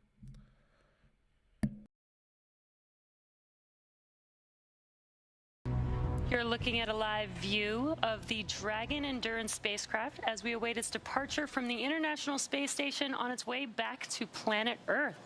It's Wednesday, May 4th here at SpaceX headquarters in Hawthorne, California, and we expect Dragon to push away from the space station at 10:05 p.m. Pacific Time or 5:05 GMT with our Crew 3 astronauts, including Chari, Tom Marshburn, Kayla Barron, and European Space Agency astronaut Matthias Maurer. The crew is currently suited, and the Dragon and station hatches are sealed in preparation for departure. Thanks for tuning in to watch live coverage of Crew Dragon completing its third official long-duration mission for NASA's Commercial Crew Program. My name is Jesse Anderson. I'm a production engineering manager here at SpaceX, and joining me today from NASA Communications is Leah Cheshire. Welcome back. Thanks, Jesse. I love being here. Always a fun time. And so, yes, we're monitoring Crew 3's departure tonight. And once Dragon departs station, the crew's flight home is expected to last a little less than 24 hours. Upon separation from station, Dragon will use its Draco engines to thrust away from the station in a series of carefully choreographed maneuvers, or 4 departure burns, to increase the distance between the spacecraft and the space station. Dragon will also execute a phasing burn to lower its orbit and line the spacecraft up with its landing location. Next on its trip home is deorbit, entry, and landing, which covers all operations after the final departure maneuver. That includes trunk separation, closure of the nose cone, a deorbit burn, deployment of the drogue and main parachutes, and finally splashdown off the Florida coast, at which point our teams will recover Raja, Tom, Kayla, and Matthias. Tomorrow night, Dragon is targeted to splash down off the coast of Florida at 9:43 p.m. Pacific Time on May 5th, or 12:43 a.m. Eastern Time, May 6th, followed by the crew getting picked up at sea by one of our SpaceX's recovery vessels. And this is a live look inside Crew Dragon, where those astronauts are suited up and waiting for the undock command later on. But today aboard the space station is the Expedition 67 crew. They are now led by Roscosmos cosmonaut Oleg Artemyev, who just took over as station commander from Tom Marshburn, who is coming home tonight on Crew 3. As a reminder, just like its approach to the International Space Station, Dragon's departure and deorbit is designed to be fully autonomous, meaning there is no action required from the crew on board. NASA astronaut Kjell Lindgren helped the crew members prepare for departure today and might watch from the cupola as they depart, but the prime departure monitoring role falls on Tom Marshburn and Chari from inside Dragon. Mission controls in Houston and Hawthorne will back them up. But for now, let's go over to Sandra Jones at the Johnson Space Center to talk a bit about how the station crew have been preparing to send the crew home and what we can expect from here until Dragon departs station. Sandra. Thanks, Leah, and welcome to the International Space Station Flight Control Room at the Johnson Space Center in Houston, Texas. The flight control team here tonight is primed and ready for tonight's undocking operations. Tonight's Orbit 3 team is being led by NASA Flight Director Rebecca Wingfield.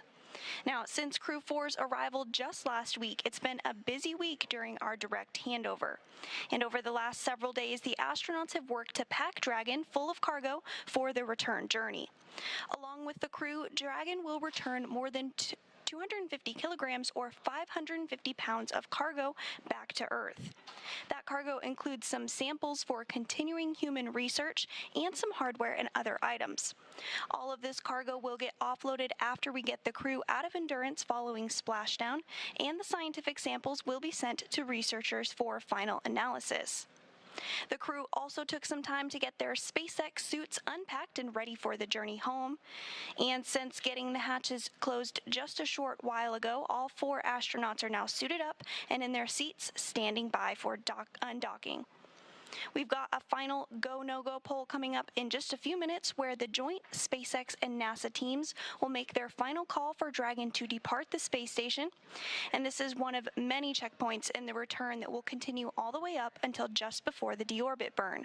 This gives mission managers multiple chances to assess the weather at the splashdown zones and make sure everything is lining up before Dragon departs. So we'll stand by for that final go, no-go, but for now, everything continuing to look good for an on-time departure. So with that, I'll throw it back over to Jesse and Leah in Hawthorne. Thanks, Sandra. Separation is set for approximately 10:05 p.m. Pacific Time, 5:05 GMT, which is just under 15 minutes from now. At the moment, Dragon is in its final configuration before undocking, and we are waiting for mission operators to conduct their go, no-go poll on whether to move forward with the undocking procedure. And like we mentioned, this is a fully autonomous departure, just like the approach to the space station, meaning that the crew won't be required to conduct any actions while on board. And it makes it even easier this time since the crew won't have to stop at any waypoints like we see when a vehicle arrives.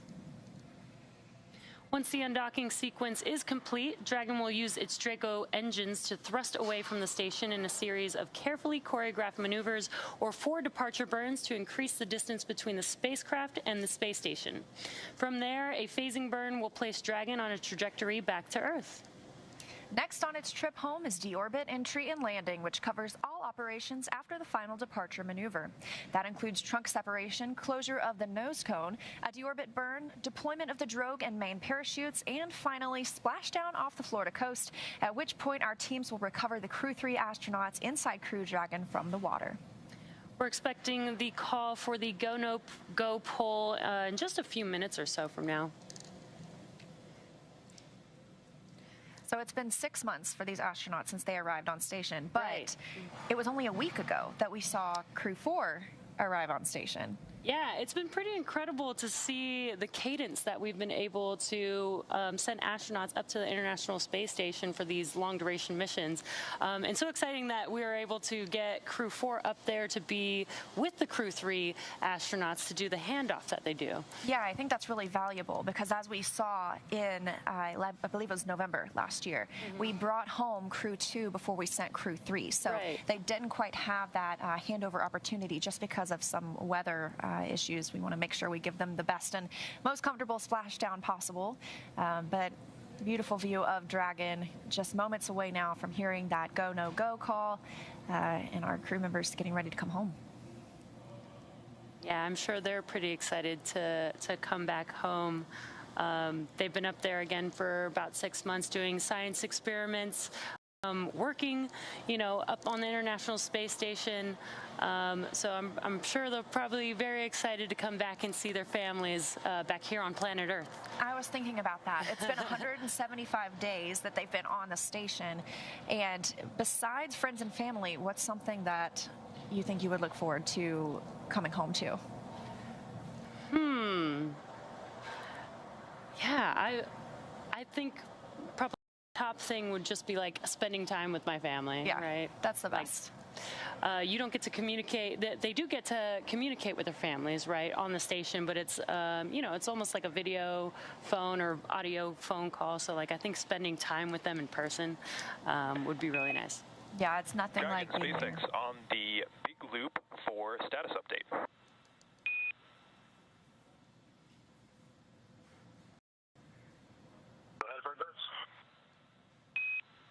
Okay, Raja, just 3 items to talk through here. First is that we saw a good leak check result. The second item is that we are still on track for our departure time of 0500 UTC.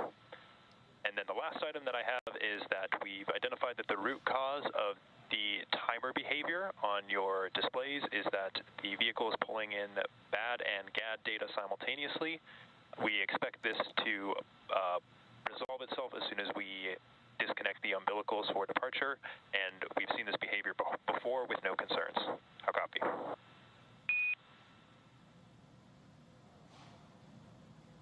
Copy, good leak check, still on time for 0500, and the timer behavior we expect will fix itself once we pull the umbilical. Good readback.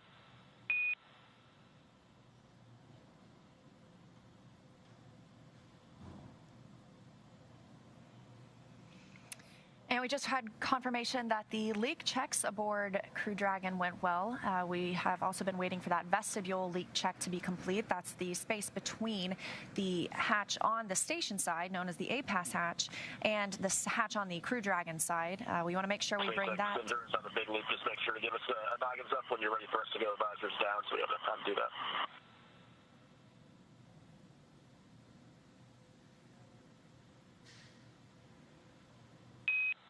SpaceX copies. I'll be sure to read that one up. And we also heard them mention some TDRS, or tracking data and relay satellite system, time differences that they're seeing on board the capsule. As you heard, it's of no concern. They're getting this data because they are still connected to the space station. Those umbilicals are still attached, so they're receiving data from the space station. And once they are demated and Dragon shifts to its own tracking data and relay satellite link, that time difference won't be an issue anymore.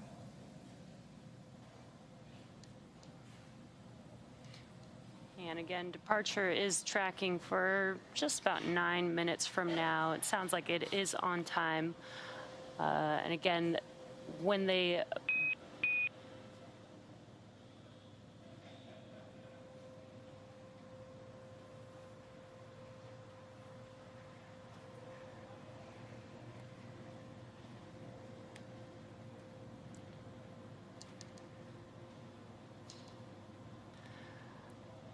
begin their departure, they will the undocking procedure will begin to unlatch the latches attached to the docking adapter there, and then the thrusters will push the vehicle away from the International Space Station. So there is a number of events that do happen when we begin the undocking sequence, and then there will be 4 departure burns that will get them into the trajectory to make their way back home to Earth.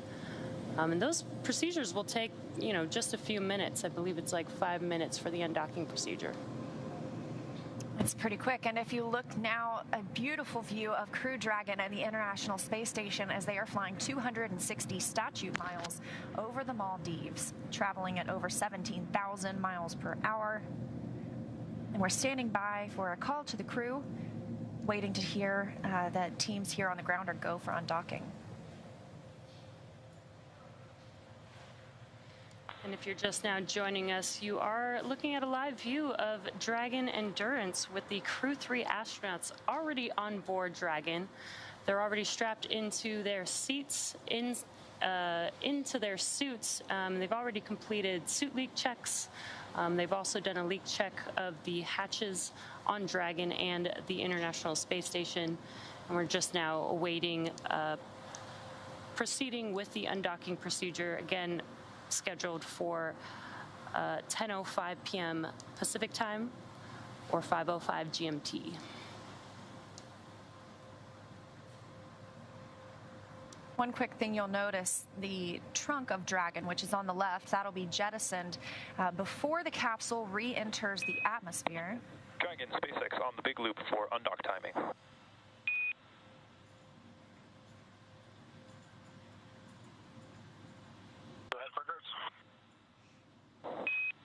Okay, Dragon, just wanted to let you know that our final reconfigurations for undock are complete and nominal. Right now we are pulling go for undocking. We're going to go with an undock sequence start time of 0505 UTC to give you guys a chance to get your visors down and confirm your readiness for undocking at that planned departure time. How copy?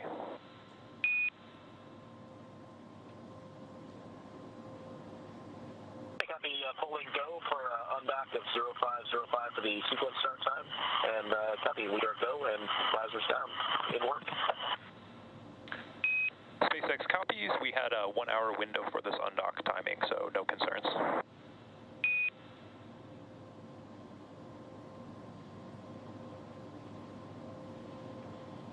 Copy, and our visors are down, then copy, you guys are go for undock.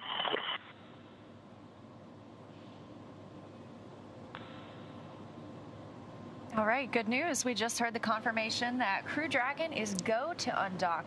We're now waiting for that undocking sequence to begin, and once that happens, it'll take less than 5 minutes for Dragon to separate from the International Space Station, its home for the last 6 months. The first step in the automatic undocking sequence is for the umbilicals to retract. These umbilicals connect Dragon systems to the space station, transferring power, telemetry, and commands between the two vehicles throughout Dragon's stay. Once that's complete, Dragon will unlatch itself from the space station by releasing the 12 hard capture hooks in 2 separate phases. All that combined will take roughly 4.5 minutes, and then Dragon will be ready to depart from the space station and begin to move itself further and further away using its thrusters. And Dragon's initial departure from the station is a little different from other docked vehicles like the Soyuz, which relies on springs to push it away from the docking port. Dragon will actually execute 2 short thruster firings to undock using a combination of the 12 Draco engines around the base of the capsule, with the first of those firings breaking any stiction between Dragon and the docking port, and the second slowly backing the spacecraft away. We're expecting the call for the undocking sequence to begin within about the next 10 minutes. But like I was pointing out earlier before we heard that go call, we have these solar panels, solar cells, I guess is the better term for them, on the trunk of Dragon. And we mentioned that Dragon is still connected to the International Space Station and still connected to the umbilicals, so it's receiving power from the station. But once we undock, Dragon gets solar power that will power the vehicle. And then once we are committed to coming home, we'll let go of that trunk, it'll burn up in the atmosphere, and our astronauts will splash down safely.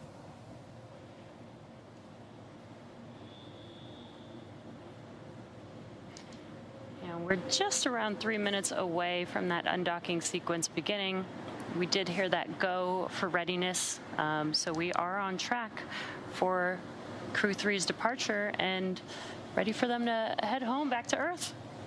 And since Crew 4 arrived a week ago, I would call a crew of 7 on the space station a full house, but it's been a crew of 11 for the last week, so I call it a fuller house.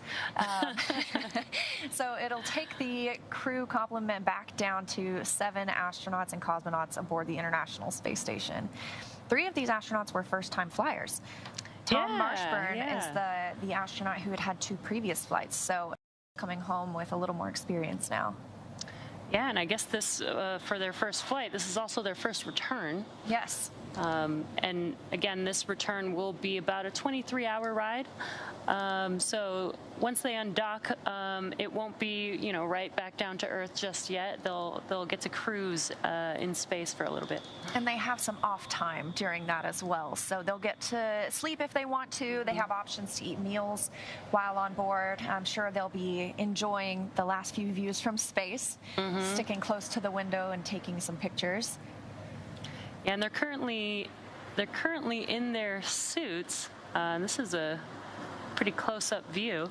They're currently in their suits, in their seats, but once they move away and are a safe distance away from the space station, they can actually get out of their suits, get comfortable, enjoy the ride.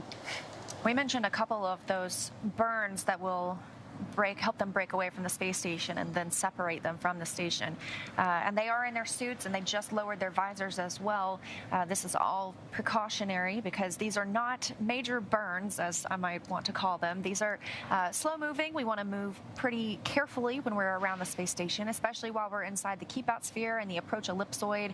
Those are 2 invisible boundaries that we use to monitor the distance of spacecraft arriving and departing. I believe we're coming up on about a minute until the undock sequence begins.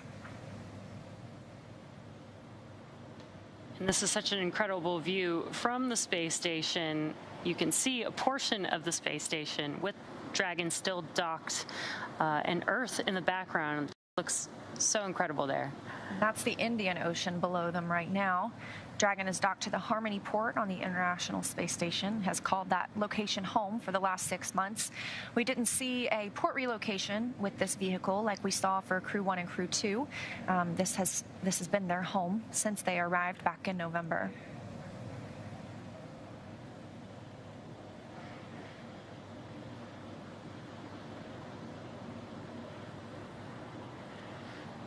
And we're And Dragon SpaceX on the big loop, we know we are past the targeted undock time. We are still going to be discussing the timing issues that you are seeing on your displays and on the ground. So stand by for some more words on a new undock time.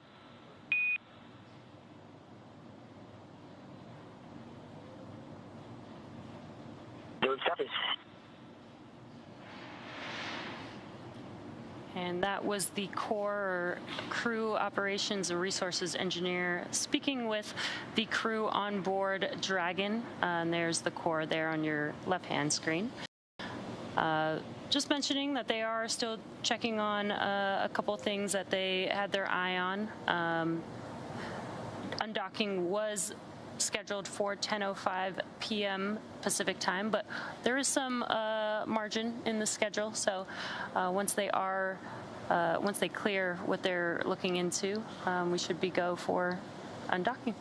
Yes, the Corps mentioned to the crew they have an hour window for this undock time, so it's a little more leeway than sometimes when we see launches on the ground that have to go at that very second. So they have time to look through this, and that's a TDRS, Tracking Data and Relay Satellite System, times that they're receiving on Dragon. It's pulling in two different types of data, and they expect it to resolve itself once Dragon has departed the space station and its umbilicals are no longer attached. But just want to take the moment to discuss that on the ground before they say farewell.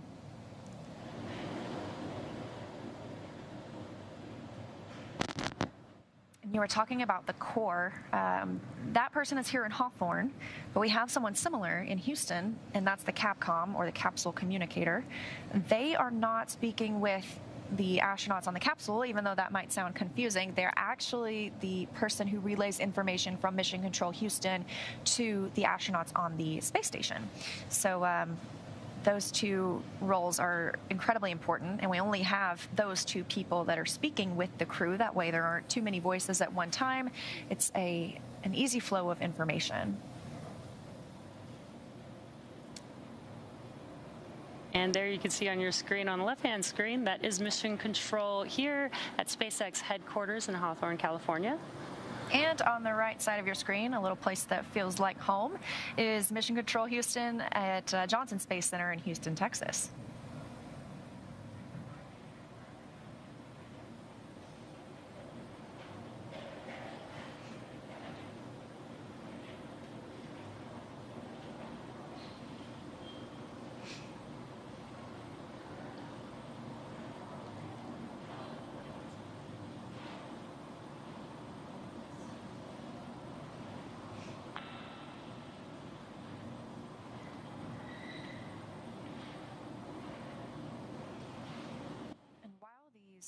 Crew members were on board since November. It's been 6 months, like we mentioned.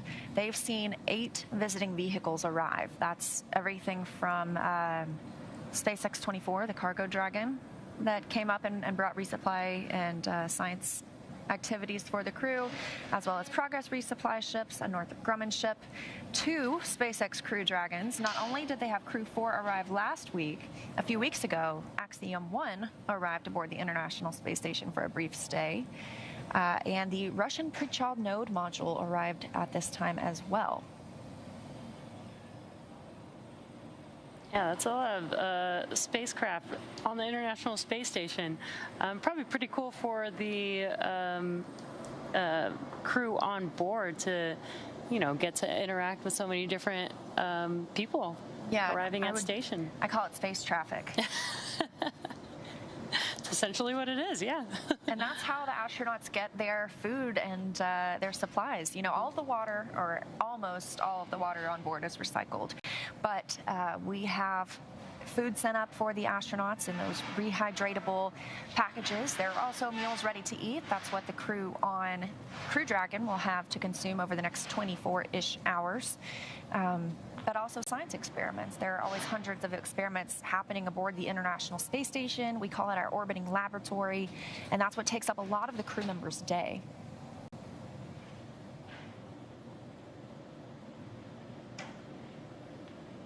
And we do have two versions of the Dragon vehicle. The one that you're seeing on your screen is Crew Dragon, and as Leah's mentioned, the Cargo Dragon is basically designed to just fully carry cargo up to the space station.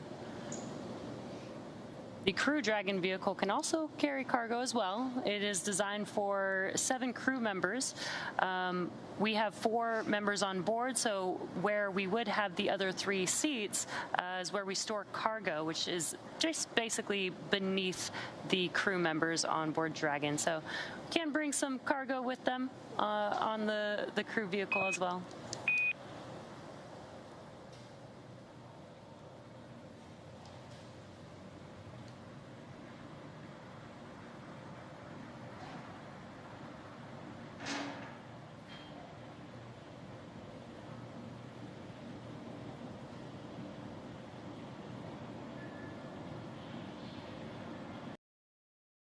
And to those just joining us, good evening or good morning. Welcome here to the launch pad. You're looking at a live view into SpaceX Mission Control in Hawthorne, California. You're joining us for our live uninterrupted coverage of hatch closure and undocking of Crew Dragon Endurance with Crew 3 on board, getting ready to begin their journey home after a 6-month stay on board the International Space Station. Undocking set to have occurred 8 minutes ago, but a slight delay due to a timer issue they've seen on the screens on board Dragon. They've seen this for a little bit, saying that they would have thought it would be after they separate the umbilical. Still working, but let's listen in. Okay, Endurance, the reason that we paused was that we had assumed that that the timing issue was going to stop once 1553 was disconnected. We did not see that actually occur in this case, so we took a look back at some of the data that we had from our previous departures, as well as taking a look into the future about if this were an issue during undocking. And the result of that investigation led us to know that we have seen this behavior before. We had seen the timing issue resolve itself once the umbilicals retracted, and so we are comfortable proceeding with a new undocking attempt at a later time. How copy? Copy, the 1553 disconnected and fix it, what we expect based on previous, but once we disconnect umbilicals, it should resolve itself, and then standing by for a new undocking time. Good words, and we were also pretty confident that if it were to if it were still be the case during undocking, we will take some potential pauses if we don't see it resolve itself. Right now, ground has pulled go for the undocking time at 0515 UTC, so please confirm that your visors are still down and that you're ready for undocking.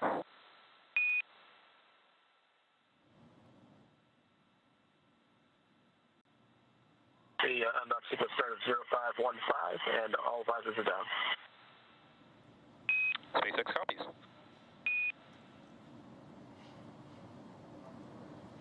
All right, getting really close now. We heard they're comfortable with that TDRS, tracking data and relay satellite system, time difference that they're seeing, and they expect that to resolve on its own after the umbilicals have retracted.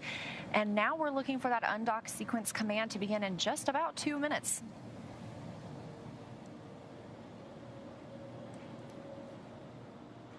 Again, we had some time to make sure that we have everything planned as we wanted to, because this is an hour-long undocking window.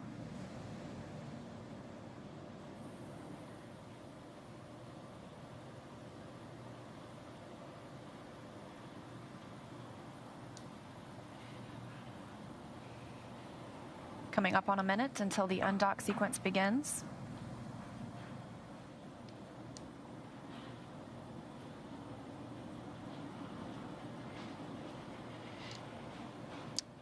Again, this undocking sequence will be an automatic undocking sequence.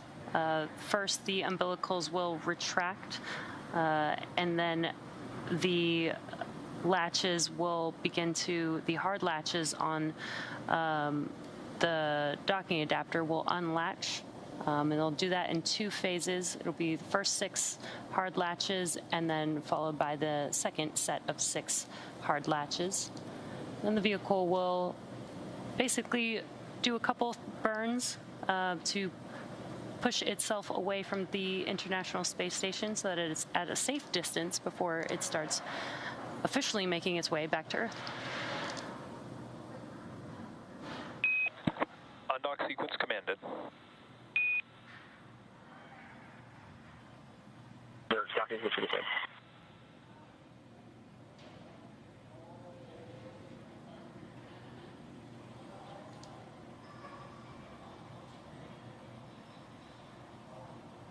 SpaceX inverts on the big loop. Looks like the umbilical retraction did the trick. We're seeing normal behavior on the T scanner. Oh, believe me, Raja, we saw it.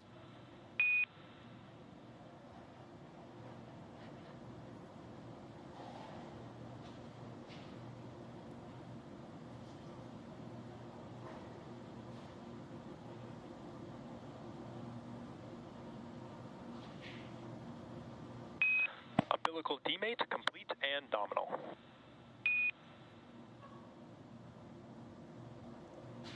Invert docking, we see the first group of estimated.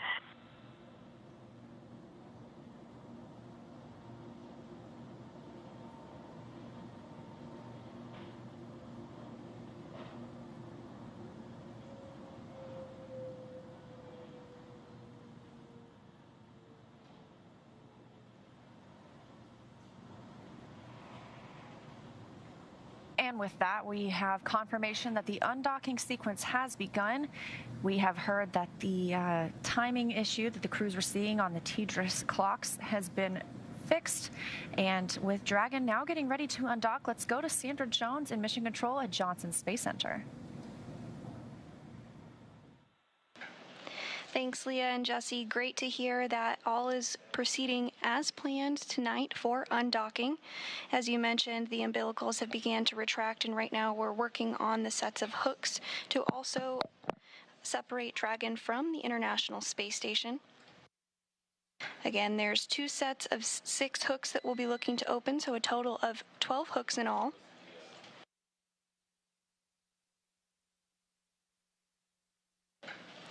And that first set of hooks has begun to open.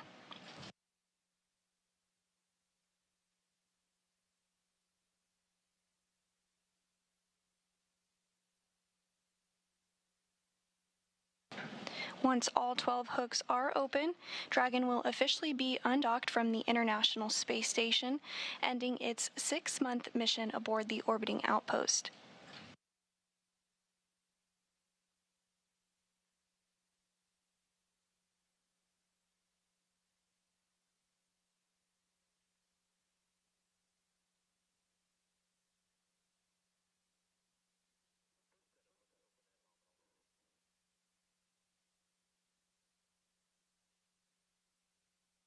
And the first set of hooks are open, the second set is underway, and we have committed to undocking from the International Space Station. Crew 4 is heading home.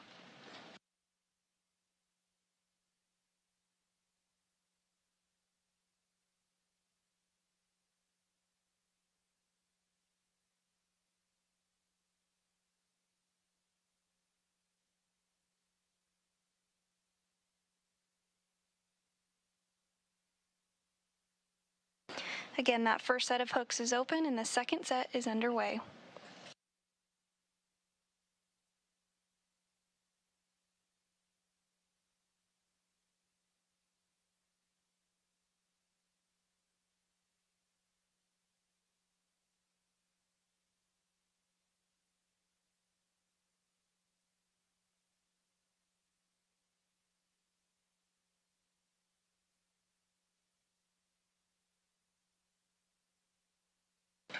Everything continuing to go as planned as the second set of hooks open.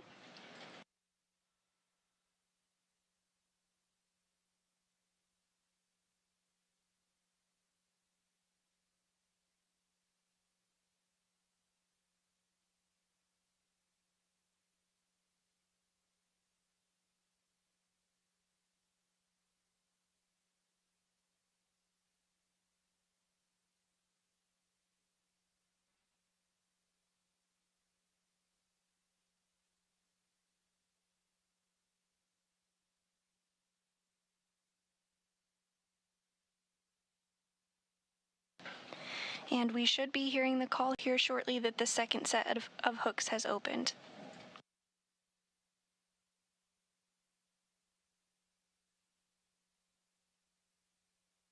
Hooks open. All hooks open and nominal.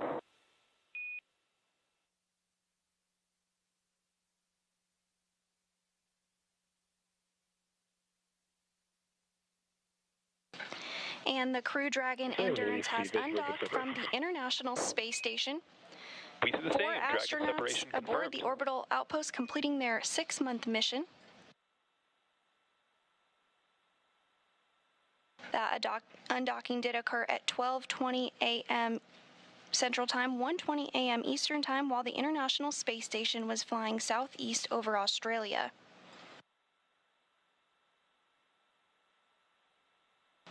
The first undocking burn also proceeded nominally.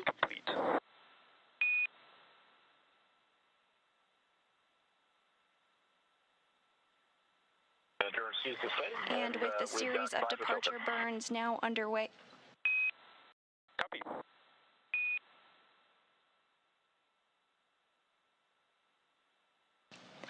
And a great view of Dragon as it departs from the International Space Station.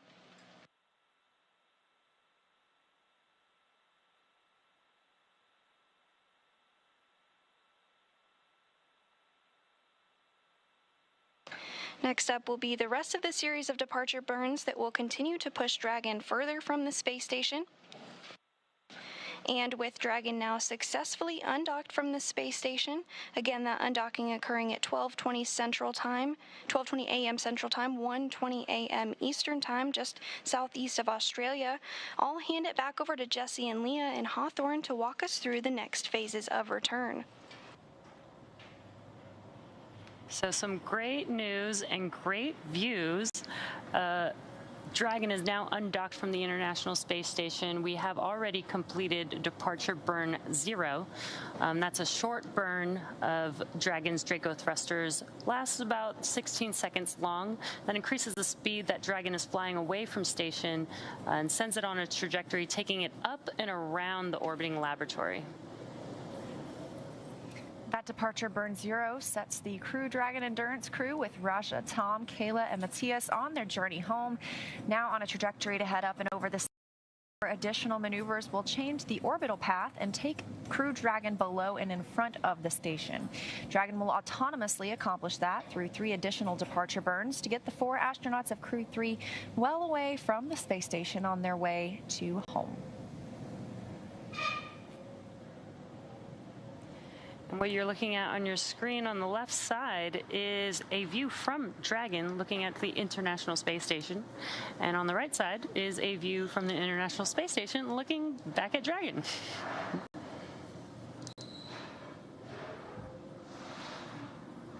And now on the left side is the view inside Crew Dragon Endurance, looking over the seat of the commander and the pilot.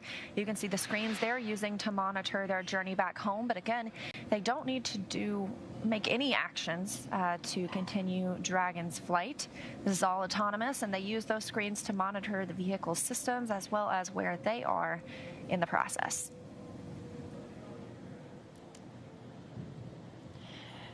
Another really cool view from the International Space Station.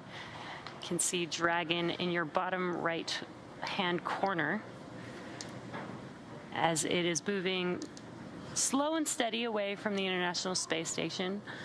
We want to make sure that the vehicle is safe before it begins its several maneuvers to make its way back down to Earth. We have already completed burn 0, which is the first of 4 of the departure burns.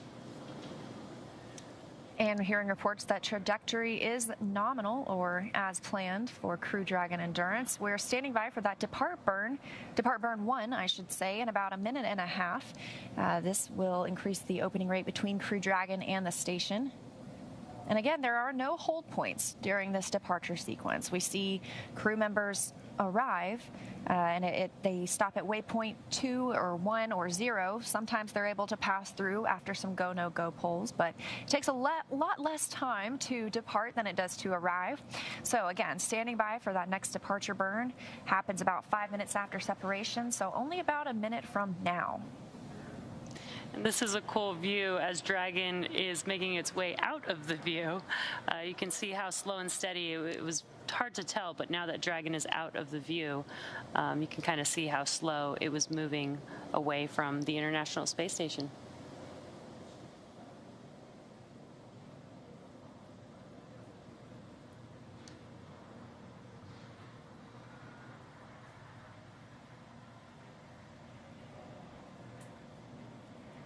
Again, as Liam mentioned, if you're just now joining us, we have completed departure burn 0, and we are now awaiting departure burn 1 coming up next.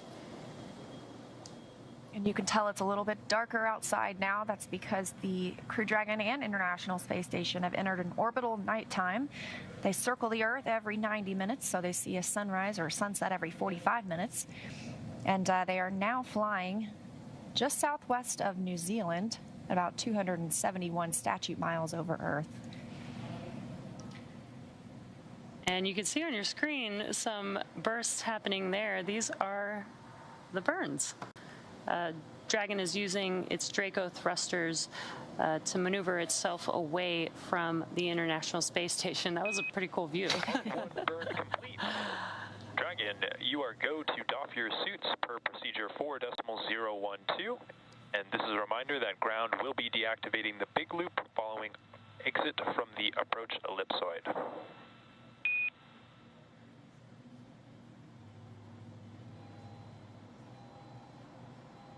And Endurance copies, we've got to go to dock our suits, and copy will be taking down the big loop once we're outside the ellipsoid. Can you also confirm you're taking the cameras external? That is affirmative.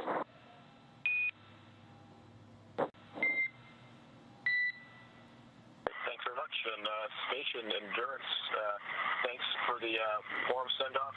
Good luck to Expedition 67. It was great being up there with you guys. We can't wait to see the awesome work you guys continue to do on that amazing orbital laboratory up there. Thanks, Endurance. Appreciate the kind words. We had a great time handing over with you all, and look forward to seeing your smiling faces on the ground.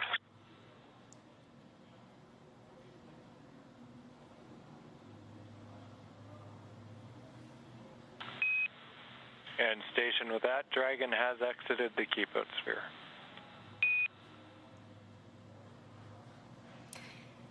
And confirmation that both Depart Burn 0 and 1 are now complete. And Crew Dragon has exited the keep-out sphere. That's the imaginary boundary or sphere about 200 meters in radius around the station. It's one of several safety zones. And Dragon SpaceX on Dragon to ground for some suit doffing actions.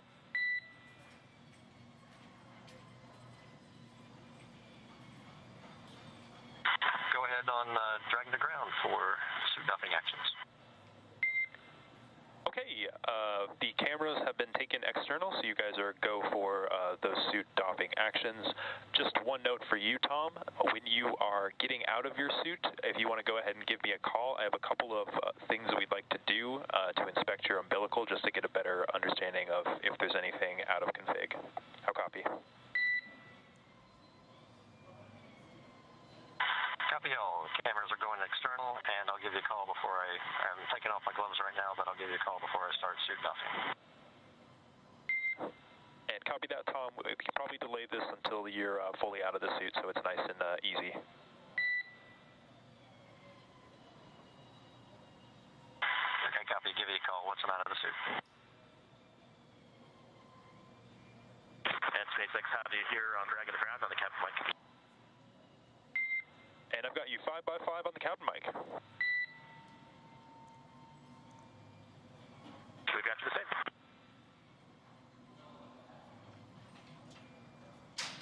That call coming from the Corps here in Hawthorne to the crew aboard Crew Dragon, letting them know the cameras will be off while they take off their spacesuits and get into some comfortable clothes for the journey home. As we mentioned, they have exited the keep-out sphere, that 200-meter boundary around the space station. They're now about 300 meters away from the station. But before moving out into the keep-out sphere, spacecraft have to be configured where they would not cross that imaginary boundary for at least 4 orbits, even if the spacecraft lost all maneuvering. And we are now waiting for Dragon to exit the approach ellipsoid, or the AE, which is another imaginary shape. This time it's a 3-dimensional ellipsoid measuring 4 by 2 by 2 kilometers in the same family as the keep-out sphere. Now, one of the key differences with the AE is that vehicles outside it have to be on what we call a 24-hour safe free drift trajectory. Now, that means the spacecraft would not cross into the approach ellipsoid for at least 24 hours, again, even if it lost all maneuvering. So we are waiting for that call out. That Dragon is outside of the AE. That's the next call out that we're waiting for. We also heard the Corps talking to Thomas Marshburn about the umbilical on his suit. They were just talking about the umbilical that connects his spacesuit to the Dragon itself. That helps provide calm, cooling air while they're in the suits. Of course, while they are in their more comfortable clothes for this journey home, he won't be connected to that, and they can talk through a cabin microphone instead. Yeah, and they did also mention that they can doff their suits or remove their suits.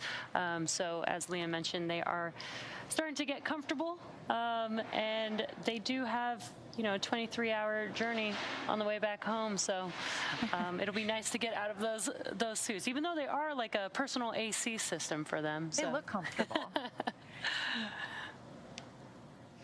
Again, we are waiting for the Dragon vehicle to confirm that it is outside of the approach ellipsoid, or the AE. And everything has been moving pretty smoothly for Dragon so far.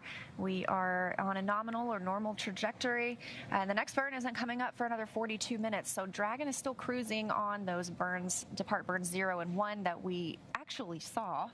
I love that view. And those burns come from the service section Draco thrusters. Those are used for smaller maneuvers rather than the bulkhead Draco thrusters, which are under the nose cone. Those are used for the larger maneuvers like the deorbit burn. And Dragon SpaceX on Dragon to ground, no response required. But cabin temperature is now allowed via 4.080, and the cabin is currently configured for maximum cooling, so you guys have crew control as of now.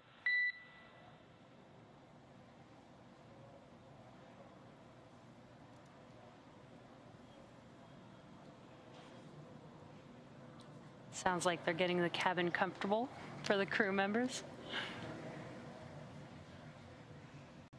And the crew members can control the temperature on Crew Dragon, or they can ask the ground to control it for them. Nice to have that option. Yeah, and as you mentioned, we got to see the Draco thrusters. I think that was like one of the coolest views that I've been able to see. There's 12 thrusters in the service section, and they're all actually pointing in different directions, and that's so that it basically has a 360-degree control of Dragon as it's, maneuvering out in space. So it was really cool to see all of them firing at the same time.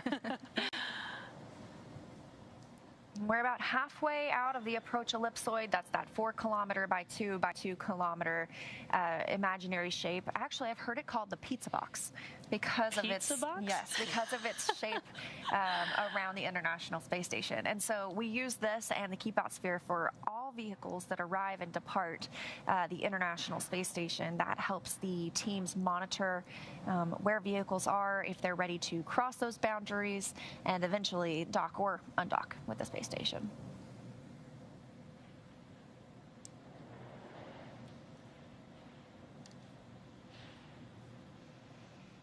Again, we're here in Hawthorne, but teams in Mission Control Houston are also monitoring because we are still in joint operations. That happens when Dragon is inside the approach ellipsoid. So once Dragon crosses that boundary, it will come back to Hawthorne as the prime monitoring location for the vehicle.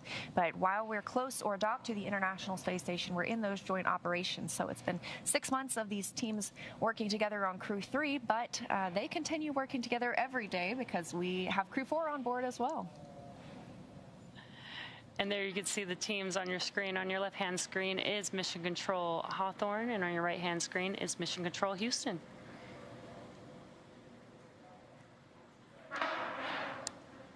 And even though we undocked a little bit later than the initial time, we had that hour-long window of undock opportunities, and so we don't expect a change to the splashdown time. We're still targeting tomorrow night around 9:43 p.m. Pacific or 1:43 a.m. Eastern off the coast of Florida.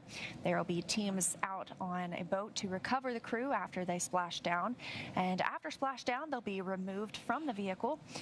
They will go through some casual medical checks and then eventually board a helicopter and be brought back to land, where they will board a NASA jet to fly back to see their families in Houston.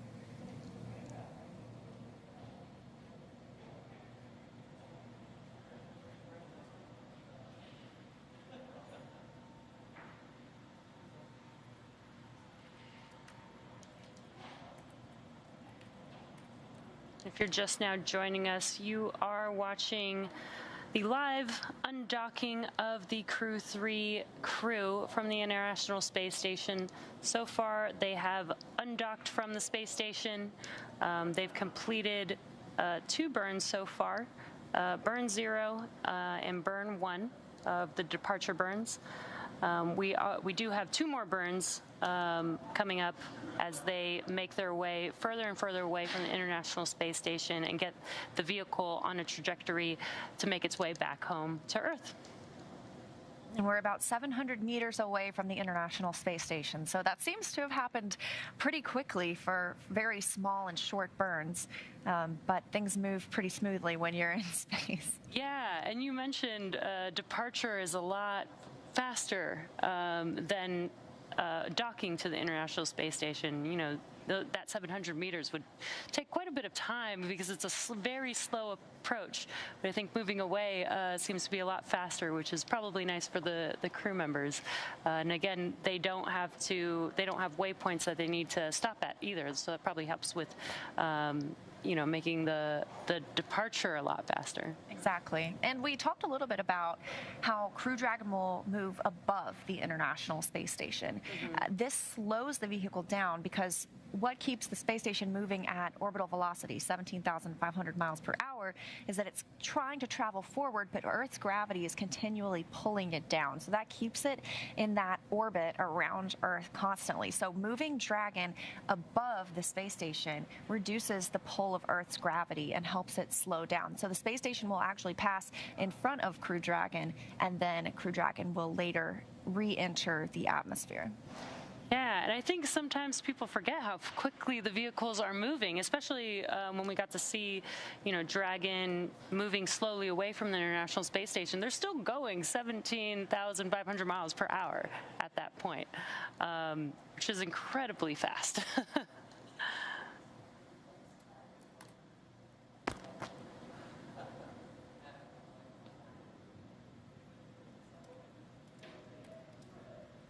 SpaceX Endurance on Dragon to ground for post-docking suit actions.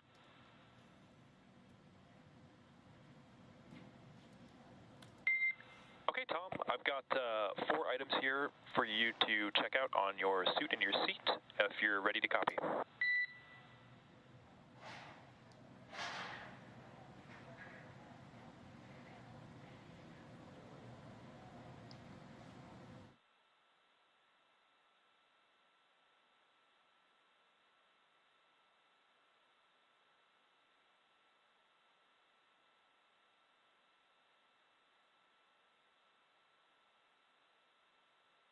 SpaceX copy, just getting my satchel.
items for the suit check.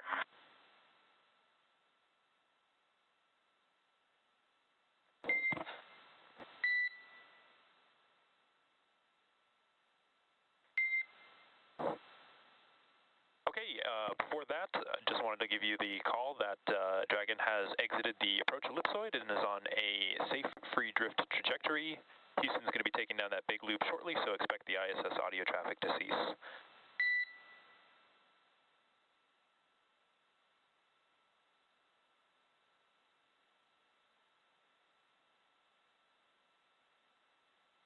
Okay, we copy exiting the approach ellipsoid, and we'll be taking down the big loop.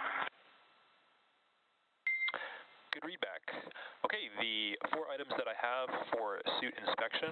Number 1 is to take a look at both of the latches on the suit side of umbilical, just seeing if there's anything funky about one or the other, like less force to actuate or anything that seems weird.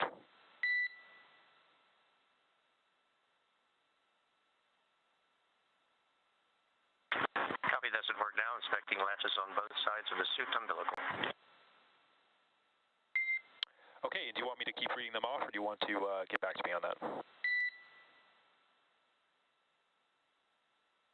We're kind of doing it simo while you're talking, so Matthias went ahead and reconnected the umbilical to the suit, and he felt like he had to jiggle it and apply extra force to get clicks on both sides.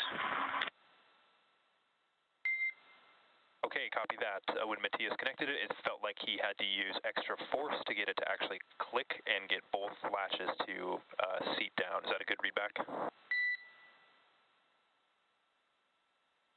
Yes, to include shaking it back and forth, kind of a jiggle maneuver to get them to go in. Okay, copy that. Some extra force and a shaking or a jiggling for the umbilical to actually get it to seat in correctly. Good copy. Okay, second item that I have is that when able, check and just see if there are any retracted pins on the suit side of the umbilical.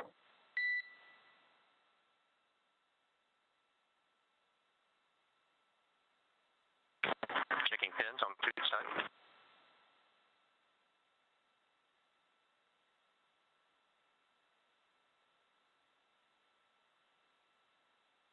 And no retracted pins. All proud. Copy, no retracted pins.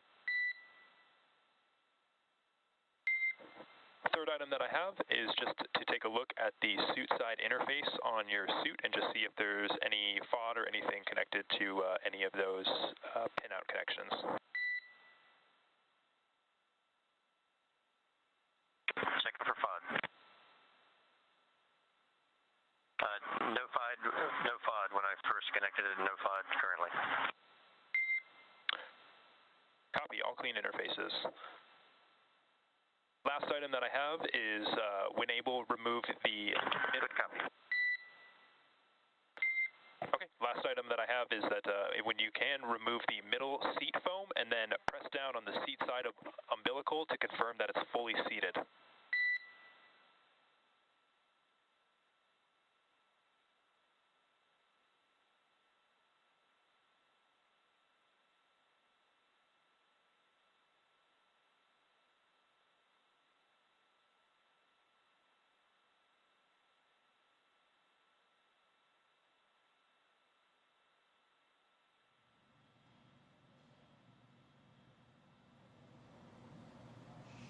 All right, we just heard some chatting between the Corps here on the ground and the crew members aboard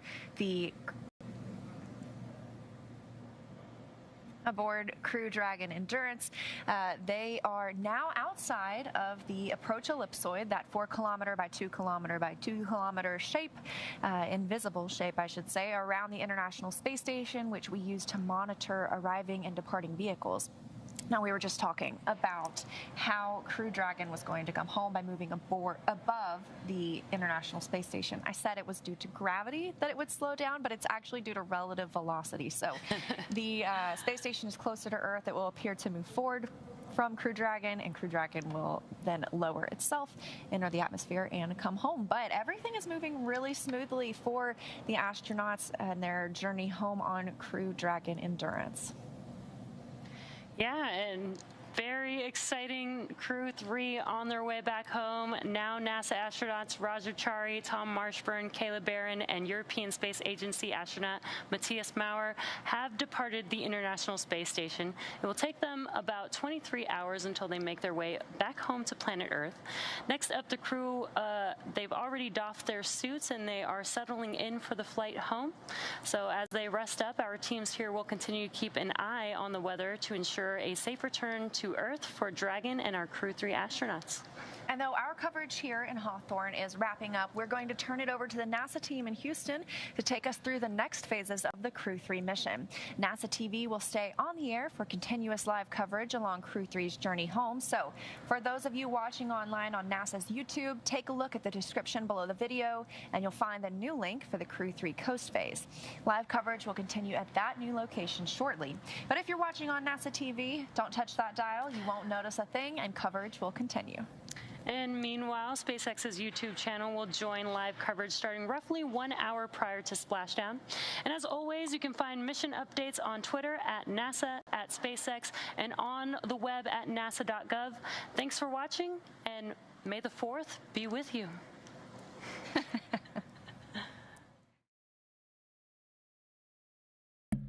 And there we go, them concluding the official commentary from NASA and SpaceX. Jesse stealing how I was going to wrap up our commentary for today, but Crew 3 successfully having departed the International Space Station, beginning their journey back home, with splashdown expected to occur about 23 hours from now.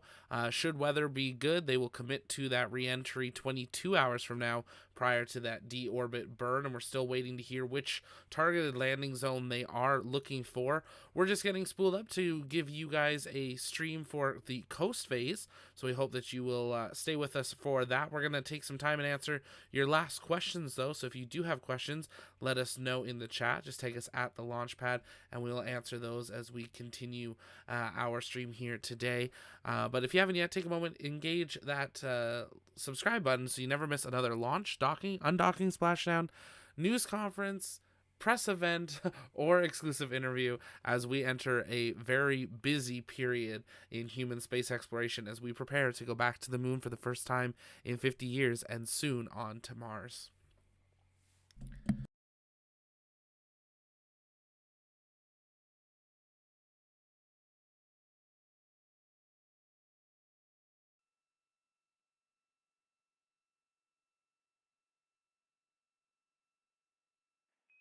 And correction, that's a PCS that you're taking out of that bag to put into the airlock.